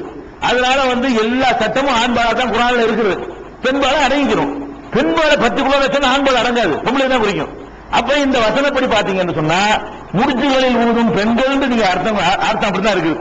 நஃபாதாத்னா ஊதக்கூடிய பெண்கள், உக்கதுனா முடிச்சுகள், பின் உக்கதுனா முடிச்சுகளிலே ஊதுகிற சரனா தீங்குகளை விட்டு பாதுகாப்பு தேடுகிறேன். மின் சரின் நஃபா மின்னா இருந்து மின் சரின் நஃபாதாத்தி பின் உக்கது எல்லாத்துக்கும் அர்த்தம் தெரிஞ்சு போகுது. இப்ப இதை வச்சுக்கிட்டு என்ன செய்யறாங்கன்னா தப்சீர்கள்ல சொல்றாங்க இதுதான் சிகிர் செய்யற பெண்களை குறிக்கிறது, சவாஹிர குறிக்கிறதுன்னு சொல்றாங்க. இப்படி சொல்வதற்கு எந்த குரான் ஆதாரம்? இப்படி சொல்றாங்கல்ல, இந்த ஆயத்துக்கு இதான் அர்த்தம் அல்லாஹ் என்ன குறிப்பிட்டிருக்கிறானா? அப்படி குறிப்பிடல. அல்ல இந்த ஆயத்து இந்த விஷயத்து தான் இதான் இருக்கு அர்த்தம் ரசூல்லா சொன்னாங்களா? ரசூல்லாவும் சொல்லல. என்ன இருக்குது? அல்லாவும் சொல்லல, அல்லாவுடைய ரசூலும் சொல்லல. அதிகபட்சமா போனீங்க என்று சொன்னா ஹசன் பசரி அப்படிங்கிறவர் சொல்றாரு இது சிகிர் செய்யற பெண்களை சொல்லுது. ஹசன் பசரி சஹாபி கூட இல்ல. ஹசன் பசரிங்கிறவர் சொன்னதாக தபரியில இடம்பெற்றிருக்கிறது. ஹசன் பசரி என்ற ஒரு அறிஞர் அவர் தாபியின்ல உள்ளவர், சஹாபாக்களுக்கு அடுத்த தலைமுறை இருக்கு பாருங்க, அதை சேர்ந்தவர், நல்ல ஒரு அறிஞர் தான். அவருடைய அறிவு கூட சொல்ல முடியாது. சஹாபி சொன்னாலே நம்ம இதெல்லாம் ஏற்றுக்க முடியாத. இவர் தானே சொல்றாரு இந்த வார்த்தை அல்லாஹ் முடிச்சுகளில் ஊதும் பெண்கள் வாசகத்தை யூஸ் பண்ணியிருக்கிறான். அதை எப்படி நீங்க சிகிர் செய்யற பெண்கள் அர்த்தம் செய்யறீங்க? ஆதாரம் என்ன? ஹசன் பசரி சொன்னாரு. அதோட முக்கியமான விஷயம் என்னன்னு கேட்டா அதே தபரியில தான் ஹசன் பசரி சொன்னதா வருது. அதே தபரியில அதிகமான சஹாபாக்களுக்கு கொடுத்த விளக்கம் என்னன்னு கேட்டா மந்திரிக்கிறதுக்கு ஓதி பார்க்கிறவங்க சிகிர் இல்லையா, நூறு முடிஞ்சு போடுறாங்க இல்லையா, ஓதி பார்க்கிறவங்க, இந்த ஓதி பார்க்கிறவங்க கெட்டதுக்கு ஓதி பார்க்குவாங்கிறதுக்காக வேண்டி அதுதான் அர்த்தம் சில சஹாபாக்கள் சொன்னாங்கன்னு சொல்லி அப்படி தபரியில இருக்கிறது. அப்ப ஒரு சில சஹாபாக்கள் ஓதி பார்க்கிறதுங்கிறாங்க, ஒரு ஹசன் பசரிங்கிறவர் சிகிர் செய்யற பெண்கள்ங்கிறாரு. இது ரெண்டு கருத்துமே அந்த அல்லாஹ் ரசூலிடம் இருந்து வந்தது இல்லை. அவங்களா இதுதான் இருக்கணுமா இதுதான் இருக்கணும் அவங்களுக்கு விளங்குனதை வச்சு சொல்லிட்டு போயிட்டாங்க. ஆனால் இதுல நீங்க பல விஷயங்கள் ரெண்டு விஷயத்தை விளங்கிட்டீங்கன்னா குழப்பமே வராது. குரானுக்கு குரான் விளக்கம் சொல்லுங்க அல்லது ஹதீஸ் விளக்கம் சொல்லுங்க. இந்த ரெண்டு அளவுகள்ல தான் விளக்கம் சொல்லணும் ஒரு உறுதியா நின்றீர்களே. ஆனால் அல்லாஹ் சரியான விளக்கத்தை உங்களுக்கு காட்டி தருவான். அவர் சொன்னா ஏத்துக்கிறேன், இவர் சொன்னா ஏத்துக்கிறேன் வாசலை திறந்தீங்கன்னு சொன்னா நீங்களே அந்த வழியை தேர்ந்தெடுத்ததுனால அல்லாஹ் உங்களுக்கு காட்டி தர மாட்டான். அல்லாஹ் இதுக்கு என்ன சொல்றான், அல்லாஹ்வுடைய ரசூல் என்ன சொல்றாங்கன்னா அதை தேடி பார்த்தீங்கன்னு சொன்னா சரியான விளக்கம் நமக்கு கிடைக்கும். என்ன கிடைக்கும்? இப்ப உதாரணமா உக்கது முடிச்சுகளில் ஊது வருது. முடிச்சில் ஊதுனவன இவங்க என்ன நினைக்கிறாங்கன்னா நூல் முடிச்சு போடுறோம்ல அந்த முடிச்சுல ஊதுறது தான் அது சொல்லுதுன்றாங்க. முடிச்சுங்கிற இந்த சொல்லு ரெண்டு அர்த்தம் தரக்கூடிய சொல்லு. நெசமாவே முடிச்சையும் சொல்லும், முடிச்சு இல்லாமல் ஏற்படக்கூடிய சிக்கல்ங்கிற அர்த்தத்துக்கும் இந்த சொல் யூஸ் பண்ணப்படும். இது நானா சொல்லல, இதே நம்ம மூசா நபி வரலாறு தான் படிச்சுக்கிட்டு இருக்கிறோம். மூசா நபி அல்லாஹ்ட்ட துஆ செஞ்சாங்கல்ல, அப்படி செய்யும் பொழுது வஹலுல் உக்ததன் மின் லிசானி, என் நாவில் உள்ள முடிச்சை நீ அவில் திருங்குறாங்க. நீங்க மூசா நபிக்கு நாக்கு இப்படி இழுத்து முடிச்சு போடுவீங்க? நான் கேட்கிறேன். மூசா நபிக்கு கேட்டாங்களே, இதே உக்குதத்து என்பது உக்கது என்பது ஒருமை. உக்குதத்துனா முடிச்சு, உக்கது என்றால் முடிச்சுகள். அதாவது ஒருமைக்கு ஒரு சொல்லு கூட இருக்கும், தன்மைக்கு ஒரு சொல்லு குறைஞ்சிக்கிறோம். உக்குதத்துனா என்ன அர்த்தம்? முடிச்சு ஒருமை, சிங்குலர். அதையே நம்ம பன்மையா சொல்றோம்னா புளூரலா சொல்றதா இருந்தா உக்கது என்று சொல்லணும். இப்ப இந்த மின்சரி நபாதாத்தி பில் உக்கத் முடிச்சுகள் வருது. அந்த உக்கதத்து மாதிரி குரான்ல எங்கெல்லாம் வருதுன்னு நம்ம தேடி பார்த்தோம்னு சொன்னா அதுல என்ன வருது? 20வது அத்தியாயம் 27வது வசனத்துல வஹலுல் உக்ததன், என் நாவில் உள்ள முடிச்சு நீ அவிழ்த்துரு. முடிச்சுடா என்ன? சிக்கல் அர்த்தங்க. இங்க முடிச்சுன்னு அர்த்தம் கிடையாது. முடிச்சுங்கிற சொல்லதான் நல்லா யூஸ் பண்ணுகிறான். அந்த முடிச்ச முடிச்சுக்கு என்ன அர்த்தம்? முடிச்சுன்னு அர்த்தம் இல்ல. அப்ப வேற அர்த்தத்திலே குரான்ல வருது, ஞாபகத்தை வச்சுக்கிறீங்க. அதே மாதிரி இந்த திருமணம் செய்யறோம்ல, ஒரு ஆணு பெண்ணு திருமணம் செய்யறாங்க. இந்த திருமணத்துக்கு அல்லாஹ் போடுற வார்த்தை என்னன்னா உக்குதத்துக்கிறான். அவங்க நெசமாவே முடிச்சு போடுவாங்க. வேற சமுதாயத்துக்காக கல்யாணம் பண்ணும் பொழுது பொம்பளை கழுத்துல வச்சுக்காங்க நெசமாவே 3 முடிச்சு போடுவாங்க. அல்லாஹ் என்ன பண்றான்னா திருமணம் என்பது ஒரு முடிச்சுக்கிறான். தனி முடிச்சலாம் போட வேண்டியதுல உக்குதத்தும் நிக்காகுங்கிறான். நிக்காகுடைய உக்குதத்து வலா தாசிமு உக்குதத்தின் நிக்காக. நிக்காக என்ற முடிச்சுக்கு நீங்கள் உறுதி கொள்ளாதீர்கள். நிக்காக என்பதை தனித்தனியா இருக்கிற ரெண்டு போய் முடிச்சு போட்டுறது இல்ல. அதான் இவன் யாரோ அவன் யாரோ அது சேர்ந்து முடிச்சு போட்ட மாதிரி போயிருக்கு. அப்படியாக ரெண்டு சம்பந்தம் இல்லாத ரெண்டு பேரை போட்டு பணிச்சு வைக்கிற காரணத்தினால அந்த திருமணத்தை எல்லாம் முடிச்சுக்கிறாங்க. இது எங்க இருக்குது?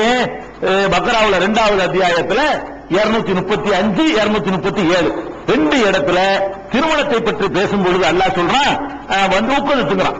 உக்குதத்தும் நிக்கா, நிக்காவுடைய உக்குதத்து, நிக்காக என்னும் முடிச்சு. நிக்காக என்ற அந்த முடிச்சுன்னா முடிச்சுக்காரு இருந்த இடத்துல அதை ஞாபகத்தில் வச்சுக்கிறீங்க. உக்கது அர்த்தத்துக்காக வர்றதுக்காக வேண்டி. அதே மாதிரி வந்து நசையில ஒரு ஹதீஸ் இருக்குது, திருமதியில நசையில இருக்கு, திருமதியில இருக்குது. திருமதியில 1171, நசையில 4409. இது ரெண்டுல என்ன வருதுன்னு கேட்டா, நபிகள் நாயகம் காலத்தில் ஒரு மனிதர் இருந்தார். அந்த மனிதர் எப்படி இருந்தார்னு கேட்டா, அவர் கொஞ்சம் விஷயம் கம்மி, மூளை கொஞ்சம் கம்மி. அவர் வந்து ஏமாளி, எல்லாரும் ஏமாத்திடுவாங்க. அப்ப அவர்கிட்ட வந்து அந்த குடும்பத்தாரெல்லாம் வந்து ரசூலுல்லாஹ்ட்ட முறையிடுவாங்க. அல்லாஹ்வுடைய தூதரே, இந்த ரொம்ப பெரிய ஏமாளியா இருக்கிற விஷயம், மூளையே பத்தல, அது வீணா காசை வீணாக்கிட்டு வந்துடுறாரு, இவருக்கு வந்து இந்த பொருளாதாரத்தை நிர்வகிக்க கூடாது அப்படின்னு நீங்க ஒரு உத்தரவு போடுங்க. இவருடைய சொத்துக்களை எல்லாம் சொந்தக்காரங்க வச்சு நிர்வகிக்கட்டும், அவர் பேர்ல உள்ள சொத்துக்களை 3 நாள் காலியா இருக்கிறது பயமா இருக்கு எங்களுக்கு அப்படின்னு அவருடைய குடும்பத்தார் வந்து முறையிடுவாங்க. அது ஒரு நீண்ட சம்பவம். ரசூலுல்லாஹ் வந்து அதை வந்து தடுத்துருவாங்க. அப்ப அதுல என்ன வருதுன்னு கேட்டா, அவருடைய மூளையில கொஞ்சம் பலவீனமான மூளைன்னு வருதுல, அந்த மூளைக்கு உக்குதத்துன்னு வருது ஹதீஸ்ல. பாயிண்டாதான் அவர் அன்னரஜுலன் கானசி உக்குதத்திஹி லோஃபுன்.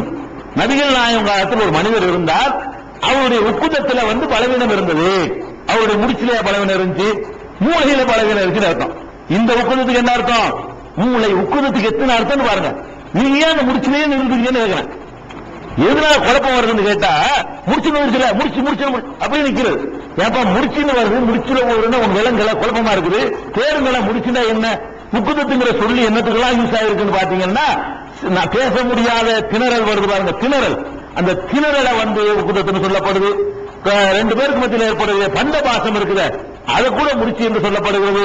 ஒருவனுக்கு ஏற்படக்கூடிய மூளையில உள்ள பலவீனத்தை சொல்லும் பொழுது அவனுடைய மூளையில் பலவீனம் இருக்குன்னு சொல்ற இடத்துல அவனுடைய உக்குதத்துல வந்து பலவீனம் இருக்குது. உக்குதத்துனா மூளைன்னு அர்த்தம். அவன் மூளையில் பலவீனம் இருக்குங்கிற வார்த்தைக்கு இடத்துல கானபி உக்குதத்திஹி லோகம், அவருடைய உக்குதத்துல மூளையில வந்து சிந்தனையில கொஞ்சம் வீக் இருக்குது என்று சொன்னார்கள்.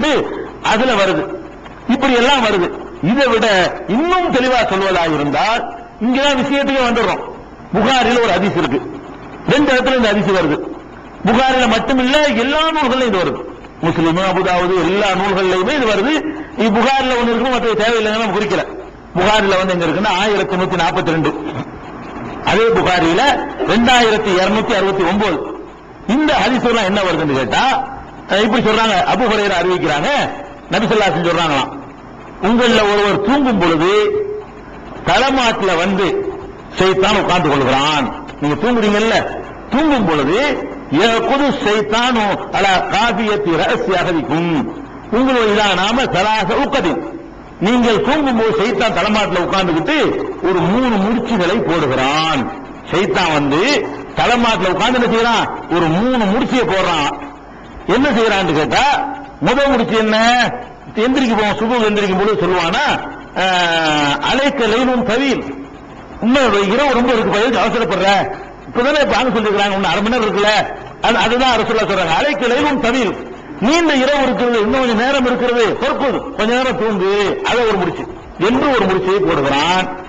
அப்புறம் மறுபடி அவன் முழித்து அல்லாஹ்வை நினைவு ஒண்ணான்னு சொன்னானேயானால் வந்து முடிச்சு அவிழ்ந்துடுறான். இப்படி 3 முடிச்சு போடுறான். எந்திரிக்கும் பொழுதெல்லாம் என்ன செய்யறான், முடிச்சு போடுறான் 3 தடவை. இது எப்படி அவிழுதுன்னு சொன்னா, நீ பாட்டு முடிச்சு போடுறியா, நீ பாப்பமான்னு சொல்லிட்டு ஒருவன் விழித்து அல்லாஹ்வை நினைவு கொண்டானேயானால் எந்திரிச்சு உட்கார்ந்தான்னு வைங்க, ஒரு முடிச்சு அவிழ்ந்துருவான். உட்கார்ந்துட்டு மரா எந்திரிச்சு வந்து ஒழு செஞ்சான்னு வைங்க, அடுத்த முடிச்சு விழுந்துருமா. அதுக்கப்புறம் வந்து தொழுதுட்டான்னு வைங்க, 3வது முடிச்சா விழுந்து விடுகிறது. ரசூலுல்லாஹ் சொல்றாங்க, முடிச்சுக்கு அர்த்தம் பாருங்க. ரசூலுல்லாஹ் சொல்றாங்க, தலைமாட்டில் உட்கார்ந்து 3 முடிச்சு போட்டுறான் தூங்கும் போது. அப்ப அதை 3 முடிச்சுல எப்படி விடுபடுறீங்கன்னு கேட்டா, எந்திரிச்சு உட்கார்ந்துட்டீங்கன்னா ஒரு முடிச்சு அவுட்டு, மறுபடியும் ஒழு செஞ்சுட்டீங்கன்னா 2வது முடிச்சு அவுட்டு, தொழுது முடிச்சீங்கன்னு சொன்னா அவன் உங்களுக்கு போட்ட 3 முடிச்சில இருந்து நீங்க தப்பிச்சுக்கிட்டீங்க அப்படிங்கிறாங்க. அப்ப நாம என்ன செய்யறோம்னா ஹதீஸ்ல 3 முடிச்சு போடுவான்னு வருதுல, இவன் இருந்து பாதுகாப்பு தர வேண்டியதானே, இவன் தானே போடுறான் முடிச்சு. நீங்க சிகிரு செய்யற பெண்கள் அதுக்கு அர்த்தம் கொடுக்குறீங்க தேவையில்லாம. ஷைத்தானை பொறுத்த வரைக்கும் பெண்பால் யூஸ் பண்றது குர்ஆன்ல ஆதாரம் இருக்குது. மனுஷனுக்கு சொன்னா தான் பெண்பாலுக்கு ஆண்பால் குழப்பம் வந்துடும். ஷைத்தானை பொறுத்த வரைக்கும் பெண்பாலாகவும் சொல்றதுக்கு என்ன இருக்குது, குர்ஆன்ல ஆதாரம் இருக்குது, ஆண்பால சொல்றது ஆதாரம் இருக்குது. அப்ப ஷைத்தான்ங்கிற தீய சக்திகள்ங்கிற அந்த தாகூத்துங்கிற அர்த்தத்துல பயன்படுத்திக் கொண்டீர்களே, ஆனால் தீய சக்திகள்ங்கிறது பெண்பாலா பயன்படுத்தப்படும் அரபில. அப்ப முடிச்சுகள்ல ஊதுகிற தீய சக்திகளான சைத்தான்களை விட்டு பாதுகாப்பு தேடுறோம். முடிச்சுல ஊதுனா என்ன அர்த்தம், வணக்க வழிபாடு செய்யாம இந்த மாதிரி ஊதி படுத்துங்கு இன்னும் தூங்கு இன்னும் தூங்கு கெடுப்பான்ல, வெறும் துன்யாவுக்கு மட்டும்தான் அல்லாட பாதுகாப்பு தேடுவோம். அந்த சூறா ஓதி இபாதத்துக்கு தேட மாட்டோமா? இவங்க ஒரே இந்த ஒரு நேரத்துல நிக்கிறாங்க. அல்லாட்ட பாதுகாப்பு தேடுறதுன்னா இந்த உலகத்தில் நல்லா இருக்கணும் அதுக்கு மட்டும் நினைக்கிறாங்களே தவிர, அந்த 2 சூறா எல்லா பாதுகாப்பையும் சொல்லி தரக்கூடிய சூறா. அதுலயே ஒரு விஷயம் ஆகிறதுக்குள்ள இருக்கக்கூடாது.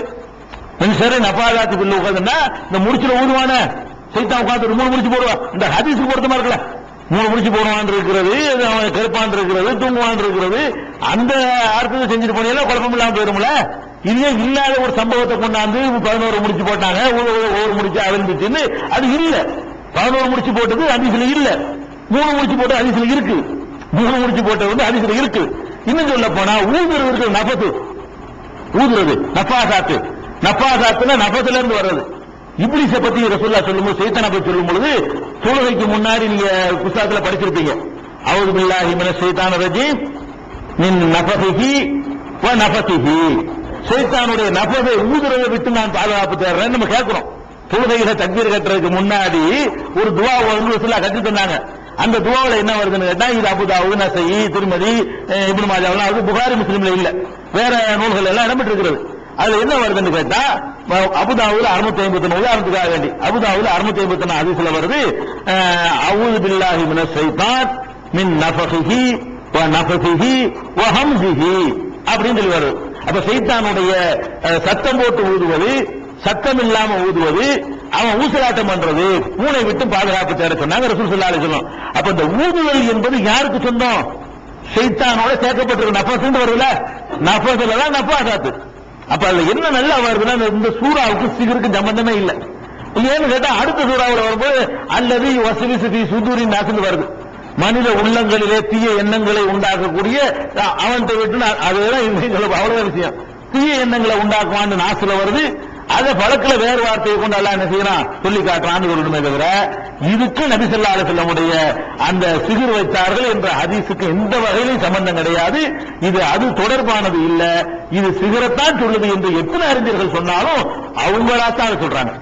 ரசூலுல்லாஹ்வுடைய ஹதீஸை வச்சுக்கிட்டுலாம் சொல்லல, அவங்களாக சொல்வதை விட நாம் ஒரு ஹதீஸை வச்சுக்கிட்டு சொல்வதை நீங்க ஏத்துக்கணும். நான் சொல்ல நீங்க பார்க்க கூடாது. அவங்களா சொல்றாங்க ஹதீஸ் என்னன்னு கேளுங்க. உங்கள்ட்ட போய் எங்க சிகிரு செய்யறவங்கன்னு நீங்க அர்த்தம் செஞ்சீங்களே, இந்த அர்த்தம் செய்வதற்கு ஆதாரமா அமைந்த ஹதீஸ் என்னன்னு கேளுங்க. ஹதீஸை காட்டல. இப்ப நாம இந்த முடிச்சுனா இதான்னு சொல்றோம், ஊதுறதா இதுங்கிறோம், அதுக்கு நம்ம ஒரு ஹதீஸை காட்டுறோம்.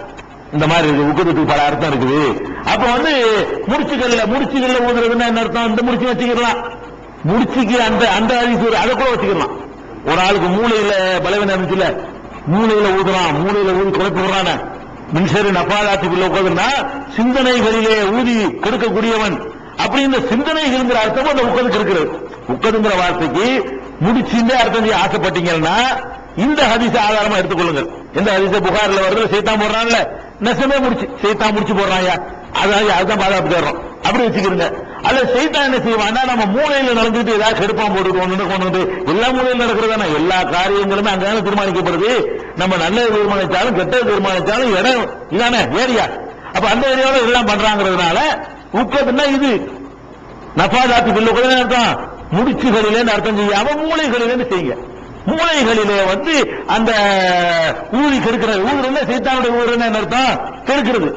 மூளைகள்ல கேடு விளைவிக்கக்கூடிய சக்திகளை விட்டும் நாங்கள் பாதுகாப்பு தேடுறோங்கிறது அந்த சூறாவுடைய அர்த்தமே தவிர, அந்த 2 சூறாவுக்கும் சிகிருக்கும் எந்த சம்பந்தமும் இருப்பதாக ஆதாரப்பூர்வமான ஹதீஸ் எதுவுமே இல்லை.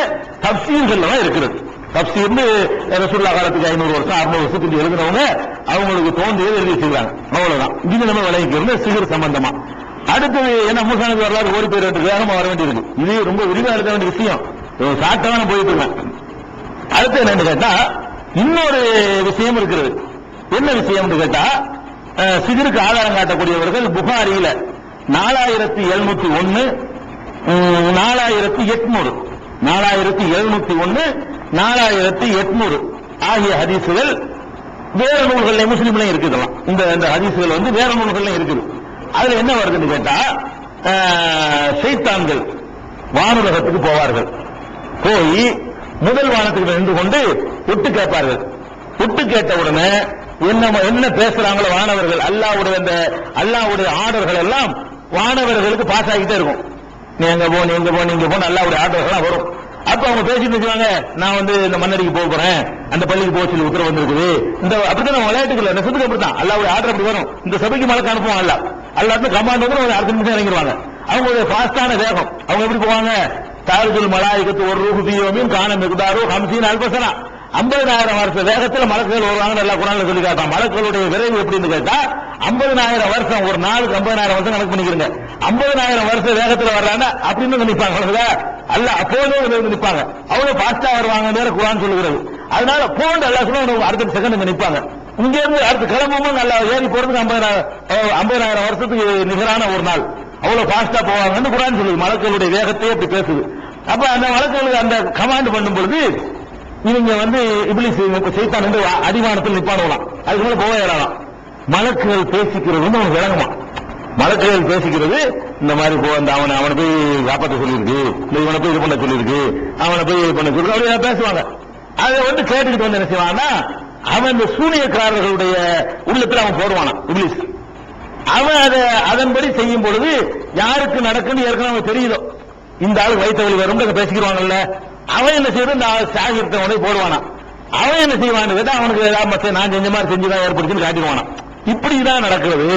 இப்படி சிலர் வந்து மந்திரவாதிகளுக்கு வந்து சைத்தான் வந்து போடுவான் அப்படிங்கிற மாதிரியான ஹதீஸ் வந்து புகாரில் நான் சொன்ன இந்த 2 ஹதீஸ்லயும் இருக்கிறது, வேற நூல்கள் இருக்கிறது. இதெல்லாம் ஒரு அடிப்படை நீங்க விளைக்கணும். இது ஒரு கட்டத்தில் அல்ல அனுமதிச்சிருந்தா, இது ஒரு முரணான ஒன்று கிடையாது. இது ஒரு கட்டத்தில் அல்லாஹ் வந்து அந்த உலகத்தில் எவ்வளவு உறுதியா இருக்காங்கன்னு பாக்குறதுக்காக வேண்டி இப்லீஸ்களுக்கு அனுமதிச்சிருந்தான். ஆனால் திருக்குர்ஆன் அருளப்பட்ட அந்த ஒரு பிற்காலத்தில எல்லாம் அதை அல்லாஹ் தடுத்துட்டான். அது எங்க வருதுன்னு கேட்டா, சூரத்துல் ஜின்னு ஒரு சூரா இருக்கு, 72வது அத்தியாயம். அதுல என்ன வருதுன்னு கேட்டா, அந்த ஜின்கள் வந்து குர்ஆனை ரசூலுல்லாஹ்ட்ட வந்து கேட்டுட்டு போய் தங்களுக்குள்ள அதை பத்தி கருத்து பெறமாட்டோம். வராதவங்க இருப்பாங்க இல்லையா, வராத ஜின்கள்கிட்ட போய் ரசூலுல்லாஹ்ட்ட வந்த ஜின்கள் போய் அதை பேசுறாங்க. பேசும்போது என்ன சொல்றாங்கன்னு கேட்டா, நம்ம ரொம்ப அநியாயம் பண்ணிக்கிட்டு இருந்தோம், நம்மளை வந்து யாரும் வெல்ல முடியாது நினைச்சிட்டு இருந்தோம், இப்படிலாம் இருந்தோமா, இப்ப திடீர்னு பார்த்தோம்னு சொன்னா முந்தியெல்லாம் வந்து வானத்துக்கு போய் நம்ம ஒட்டு கேட்டு கொண்டு இருந்தோம், இப்ப என்னடா கேட்டா ஒட்டு கேட்க போனோம்னு சொன்னா தீப்பண்ணங்கள் வந்து விழுகுது, அல்லாஹ் தடுத்து விட்டான், இன்னமும் உலகத்தில் நடக்க போது தெரியவில்லை என்று நாங்கள் தடுமாறினோம். அந்த நேரத்தில் இப்படி ஒரு மார்க்கம் வந்து ரசூலுல்லாஹ் மார்க்கம் தடுத்துச்சுன்னு அர்த்தம். இது என்ன அர்த்தம், எப்படி வருதுன்னு கேட்டா, அன்னால் அமசுன சமா, வானத்தை நாம் நெருங்கி பார்த்தோம், வஜதுனாக முலியத்து ஹெர்சன் சதீதன், கடும் பாதுகாப்பால், அது வந்து கடும் பாதுகாப்பு இருக்காங்க, கிட்ட கூட போகல ஒட்டு கேட்கிறதா, கடும் பாதுகாப்பால் அது நிரப்பப்பட்டிருக்கிறதையும் தீப்பந்தங்களால் நிரப்பப்பட்டிருப்பதையும் பார்க்கிறோம். இன்னா குன்னா நகூது மின்ஹா மகாயிதல் இஸ்ஸம்ஐ, ஒட்டு கேட்பதற்காக நாம் அங்கங்கே ஒட்டு கேட்டுக் கொண்டு இருந்தோம். தமை எஸ்தமிகள் ஆண், இப்ப எவனாவது ஒட்டு கேட்க போனால் எஜிதுலகு சஹாபன் ரசதா, அவனுக்கு எதிராக எரிகின்ற தீப்பந்தத்தை தான் பெறுகிறான். இப்ப கேட்க முடியலையே, நமக்கு ஒண்ணு நம்ம ஆட்டமெல்லாம் க்ளோஸா போச்சு, இது வரைக்கும் நம்ம மேல வரைக்கும் போயிட்டு இருந்தோம், பேசுறதெல்லாம் காது விழுந்துட்டு இருந்துச்சு, அதை கொண்டாந்து போட்டுக்கிட்டு பண்ணிக்கிட்டு இருந்தோம், இப்ப என்ன போனா மேல போனால் அடி விழுவுது. அப்படின்னா என்ன அர்த்தம், ஒரு காலத்தில் தான் இது ரசூலுல்லாஹ் உடைய காலத்துக்கு முந்திதான் இப்படி சைத்தான்கள் போய் கொண்டு வந்து அது ஜோசியக்காரன் சொன்னாங்கிறத ஏற்றுக்க முடியுமே தவிர ரசூல் ஸல்லல்லாஹு அலைஹி வஸல்லம் காலத்துல இல்லை என்பதை சூரத்துல் ஜின்னுல 72வது அத்தியாயம் 9வது வசனத்துல அதை பண்ணிடுறான். அதே மாதிரி வந்து 41வது அத்தியாயம் 12வது வசனத்துல எல்லாம் சொல்லி காட்டுகிறான். அந்த நட்சத்திரங்களை விண்மீன்களை சொல்லும் விண்மீன்கள் என்று இருக்குது. ஒண்ணு வந்து அந்த கோள்கள் இருக்கு பாருங்க, பெரிய பெரிய சூரியனை விட பிரம்மாண்டமான கோள்கள் எல்லாம் சின்ன நட்சத்திரமா தெரியும், அது ஒண்ணு. இன்னொரு என்னன்னு கேட்டா, எரிய தீப்பண்ண பொறுத்து தூரமா தெரியும் பாத்தீங்கன்னா, நட்சத்திரங்கள்லாம் விழாது. இது வந்து சின்ன சாமான், இது அது பெரிய விஷயம், அதுக்கு இதுக்கு பொருத்திக்கிற கூடாது. அந்த விஷயத்தை எல்லாம் சொல்லும் பொழுது என்ன சொல்றான்னு கேட்டா, வஹிஃபுலன் ராலிக தக்தீருல் அஸீஸுல் அலீம், அந்த நட்சத்திரங்களை, அந்த எரி நட்சத்திரங்களை, இது எரி நட்சத்திரங்கள் சின்ன பொருள், எரி நட்சத்திரங்களை வந்து ஹிஃபுலன் பாதுகாக்கக்கூடிய பொருளாக ஆக்கி இருக்கிறோம். இது யாவற்றையும் நிகழ்த்தவனின் அறிந்தவனின் ஏற்பாடு அப்படிங்கிறான். இதே எரி நட்சத்திரம் பற்றி சொல்லும்போது 37வது அத்தியாயம் 7வது வசனத்துல வஹிஃபுலன் மின் குல்லி ஷைத்தானின் மாறி, அட்டூழியம் புரியக்கூடிய ஒவ்வொரு சைத்தானை விட்டும் பாதுகாக்கக்கூடியதாக அதை ஆக்கியிருக்கிறோம் அப்படின்னு சொல்றான். 15வது அத்தியாயம் 17வது வசனத்துல வானத்தை பற்றி அல்லாஹ் சொல்லும் பொழுது வஹஃபில்னாஹா மின் குல்லி ஷைத்தானிர் ரஜீம், விரட்டி எறியப்பட்ட ஒவ்வொரு சைத்தானை விட்டும் வானத்தை பாதுகாத்து விட்டோம். இங்க நெருங்க ஏழாது. அப்ப இந்த சைத்தான் ஒட்டு கேட்டு வந்து போட்டாங்கிறதெல்லாம் உண்டு. அதெல்லாம் ரசூலுல்லாஹ் ஆரம்ப காலத்தில் சொன்னது. இது தடுக்கிறது இருக்கலாம், அது நீங்க நிராகரிக்க வேண்டியதில்லை, அது முரண்டு தள்ள தேவையில்லை. அது ரசூலுல்லாஹ் நபியான ஆரம்ப கட்டத்தில் அப்படியான ஒரு அந்த வாசல் அடைக்கப்படாமல் இருந்தது. மதீனாவுக்கு வந்த பிறகுதான் சூரத்துல் ஜின் அந்த ஜின்னுகள் சந்திச்சதெல்லாம் நடக்கிறது. அப்ப ரசூல் ஸல்லல்லாஹு அலைஹி வஸல்லம் மக்காவுடைய வாழ்க்கையில தான் அது கூட நடந்திருக்குமே தவிர, இப்ப மந்திரவாதி எவனா வந்து நான் ஓய்ப்பாக போறேன் எனக்கு சைத்தானே கேட்டு வந்து சொன்னாண்டாலும் சொல்ல முடியாது. இப்ப சைத்தானங்க கேட்க இயலாது, வந்து சொல்லவும் இயலாது. இப்ப வந்து பிராடு தானே தவிர சைத்தான்ட்டு வந்து கூட அந்த செய்திகள் வந்து சேரும் என்பது கிடையாது. தடுக்கப்பட்டு விட்டது, பாதுகாக்கப்பட்டு விட்டது, யாரும் நெருங்க முடியாது. கடும் பாதுகாப்புங்கிற வார்த்தைகள் எல்லாம் யூஸ் பண்ணப்பட்டிருக்கிறத பார்க்கிறோம். அதனால அந்த சைத்தான் இந்த ஹதீஸ்ல ஆயிரம் காட்டுவாங்க. இதை காட்டினாங்கன்னா அது குர்ஆன்ல வழக்கம் இருக்கு. ஒரு கட்டத்தில் இருந்து தடுக்கப்பட்டுச்சுன்னு குர்ஆனே சொல்லுது. குர்ஆன்ல இருக்கனால அந்த ஹதீஸ் மூலம் கிடையாது, அது ஒரு கட்டத்தில் இருந்தது. அந்த ஹதீஸ் ஆரம்பத்தில் உள்ளதை கேள்விப்பட்ட ஒரு சஹாபி அறிவிச்சிருப்பார். அதனால நடந்திருக்கு. அந்த ஹதீஸ் நிராகரிக்க வேண்டாம். புகார்ல வர ஹதீஸை அதை வந்து முரண்டு எடுத்துக்கொள்ள வேண்டிய தேவையில்லை. இதை விளங்கிட்டீர்களே ஆனால் சிகிருன்னு சொல்லி இது பண்றலாம் வந்து நம்ம பிராடு தான், அப்படின்னு கிடையாது, போலி தான். இந்த போலிங்கிற நம்ம சொன்ன உடனே இந்த முஅ்தஸிலான்னு ஒரு குரூப் இருக்கிறாங்க. அவங்களுக்கு பல விதமான தப்பான கொள்கைகள் எல்லாம் உண்டு. எந்த அளவு அவங்க கொள்கை இருக்கும்னா ஒரு பாவம் செய்ய உடனே காப்பி ஆயிடுவாங்க. முஅ்தஸிலாவுடைய கொள்கை என்னன்னு கேட்டா, ஒருத்தன் வந்து பொய் சொல்லிட்டான்னு வைங்களேன், உடனே அவன் காப்பி ஆயிடுவாங்க. அப்படியான ஒரு கொள்கை உள்ளவங்க. அவங்க இந்த சிகிர இந்த விஷயத்தை மறுக்கிறாங்க. மறுத்த உடனே நம்ம மறுத்தாமலே முஅ்தஸிலாமா உடனே முஅ்தஸிலா கொள்கை அவன் இதை மட்டும் பார்க்கல, நிறைய விஷயங்கள் தப்பா பண்றான். அதுக்காக என்ன செய்வாங்க, சில ஆளுக்கு வந்து இந்த சிகிரு விஷயத்துல சொன்ன உடனே இவங்க என்ன நினைக்கிறாங்கன்னா, ஹதீஸ்ங்கிற ஏற்றுக்கொண்டு குர்ஆனை நிராகரிக்கணும் பார்த்தாலும் பரவாயில்லைங்கிறாங்க. வஹீல சந்தேகம் வந்தாலும் பரவாயில்லை, அல்லாஹ்வுடைய தூதர் மேல சந்தேகம் வந்தாலும் பரவாயில்லை, அவனுடைய ஆன்மீக பலம் கூட வந்தாலும் பரவாயில்லை. ஆனால் வந்து அப்படிங்கிற மாதிரி அவங்க ஒரு வழட்டுப்படி நிக்கிறாங்க. அவங்க என்ன பண்ணுவாங்க, முஅ்தஸிலான்றுவாங்க. இந்த கருத்துக்களை வந்து ஷாஃபி மதுஹபை சேர்ந்த சில அறிஞர்களை வந்து இது வந்து சிகிருங்கிறது எந்த ஒரு இதுவும் கிடையாது, அது ஒரு பிராடு தான் அப்படிங்கிறாங்க. அவ்வளவு வேணாம். இமாம் அபூ ஹனீஃபாங்கறாங்களே, அபூ ஹனீஃபாவுடைய கருத்து பிராடுங்கிறது தான், நம்ம மட்டும் சொல்லல. அனைவருங்கிறாங்களே, அபூ ஹனீஃபா இமாம் என்ன பண்றாருன்னு கேட்டா, இதெல்லாம் சிகிர்லாம் அழகா செய்ய முடியாது. என்ன செய்ய முடியும், அவர் அழகா சொல்றாரு, ஒரு பொருளை டச் பண்ணி செய்கிறதா இருந்தால் அது உண்டு. ஒரு குறைஞ்சபட்சம் புகைதான் சொல்றாரு, நான் சொல்லல, அது அப்படி சொல்றாரு. குறைஞ்சபட்சம் ஒரு புகையை செலுத்தியாவது ஏதாவது செய்யறதா இருந்தால் செய்ய முடியுமே தவிர, டச் பண்ணாமல் எந்த ஒரு பொருளாலையும் கையாலையும் ஆயுதத்தாலையும் டச் பண்ணாமல் இருந்த இடத்துல இருந்து கொண்டு இன்னொருத்தனுக்கு இறந்து தருவது என்பது கண்டிப்பாக அப்படி ஒண்ணு கிடையவே கிடையாது. அது வந்து கற்பனை, பொய், அப்படி ஒண்ணு கிடையாது, ஏமாத்துறதா இருக்குன்னு சொல்லி அபூ ஹனீஃபா போன்ற அறிஞர்கள்லாம் சொல்லி காட்டுறாங்க. அதே மாதிரி இப்னு ஹஸ்முங்கிறவர் ஒரு பெரிய அந்த குர்ஆன் ஹதீஸ்ல உள்ள ஆய்வுல உள்ள ஒரு பெரிய பெரிய அறிஞர். அவர் என்ன பண்றாருன்னு கேட்டா, உஸ்ஸிஹுர் ஹியலும் வ தஹீலும், சிகிருங்கிறது தந்திரங்கள் தான், மேஜிக் தாங்கிறார். சிகிரு என்றால் என்ன, மேஜிக் தான், பொருள்ல ஒண்ணு மாறாது. மேஜிக்கும் தஹீலும் வெறும் கற்பனை தானே தவிர, லா யுஹீலு தபீஅத்தன் அஸ்லன், எந்த பொருளையும் வேற ஒன்றா மாற்ற இயலாது. இதுதான் வேற மாதிரி உங்கள்ட்ட ஏமாத்தலாம். கடைசியில் பார்த்தா இதான் இருக்குது. உங்க கண்ணை வேண்டாம் ஏமாத்தலாம், தந்திரங்கள் பண்ணலாம். இது நான் சொல்லல, அவர் ஆதாரம் காட்டுறாரு. இந்த நான் சொன்ன அந்த ஆயத்தை காட்டுறாரு. என்ன காட்டுறாரு, யுஹையலு இலைஹி மின் சிஹ்ரிஹிம் அன்னஹா தஸ்ஆ, அவர்களுடைய சிகிரினால் ஓடுவது, அந்த கயிர்கள் வந்து சீறுவது போன்று ஒரு தோற்றத்தை ஏற்படுத்தினார்கள் அப்படின்னு அல்லாஹ் என்ன செய்யறான், கற்பனையான தோற்றம் சொல்லி காட்டுறான். அதனால அதுக்கு எந்த ஹக்கீகத் உண்மை கிடையாதுன்னு சொல்லி அவர் வந்து அண்ணன் சொல்றாரு. இது ஒன்று உண்மைன்னு எடுத்து நான் சொன்ன அதே வாசகத்துக்கு அப்படி கூட சொல்லுவானா, அவர் சொன்னது நான் உங்களுக்கு சொல்லியிருக்கிறேன், நான் சொன்னது அவர் சொல்லல, அவர் சொன்னது நான் உங்களுக்கு சொல்லி கரெக்டா இருக்கு. அவர் என்ன சொல்றாருன்னா, உளவு அகால சாஹிரு தபியத்தன் லக்கான லா ஃபர்க பைனஹு வ பைன நபி ஸல்லல்லாஹு அலைஹி வஸல்லம், இவன் செஞ்ச நெசமா இருந்தா நபிக்கு அவனுக்கு என்ன வித்தியாசம் இருக்கு, அவனும் செய்யறான். ஒரு நபி செய்து காட்டக்கூடிய அத்தாட்சிகளுக்கும் அப்படி குழப்பமான அல்ல. மனிதர்களை நபிக்கு கொடுக்கக்கூடிய அதே மாதிரியான ஒரு மாற்றத்தை கொடுக்க வச்சு அல்லாஹ் செய்வானா? தோத்து காட்டுக்கா மூசாவுக்கு முன்னாடி நிப்பாடி தோற்கடிக்கு செஞ்சு பொய்ன்னு காட்டிவிட்டான். அப்ப என்ன டிஃபரெண்ட் என்னன்னு கேட்கிறார். அப்ப இப்னு ஹஸம் அவர்கள் தன்னுடைய அல் முஹல்லா பில் ஆசார்ங்கிற நூல்ல 1வது வால்யூம்ல 36வது பக்கத்துல சொல்றாரு. இது நம்ம மட்டும் புதுசா சொல்லல, நிறைய அறிஞர்கள் சொல்றாங்கிற விளங்கிருந்து. அது போக இந்த சிகிருங்கிற வச்சுக்கிட்டு ஏமாத்திக்கிட்டு இருக்காங்க பாருங்க, பிராடு.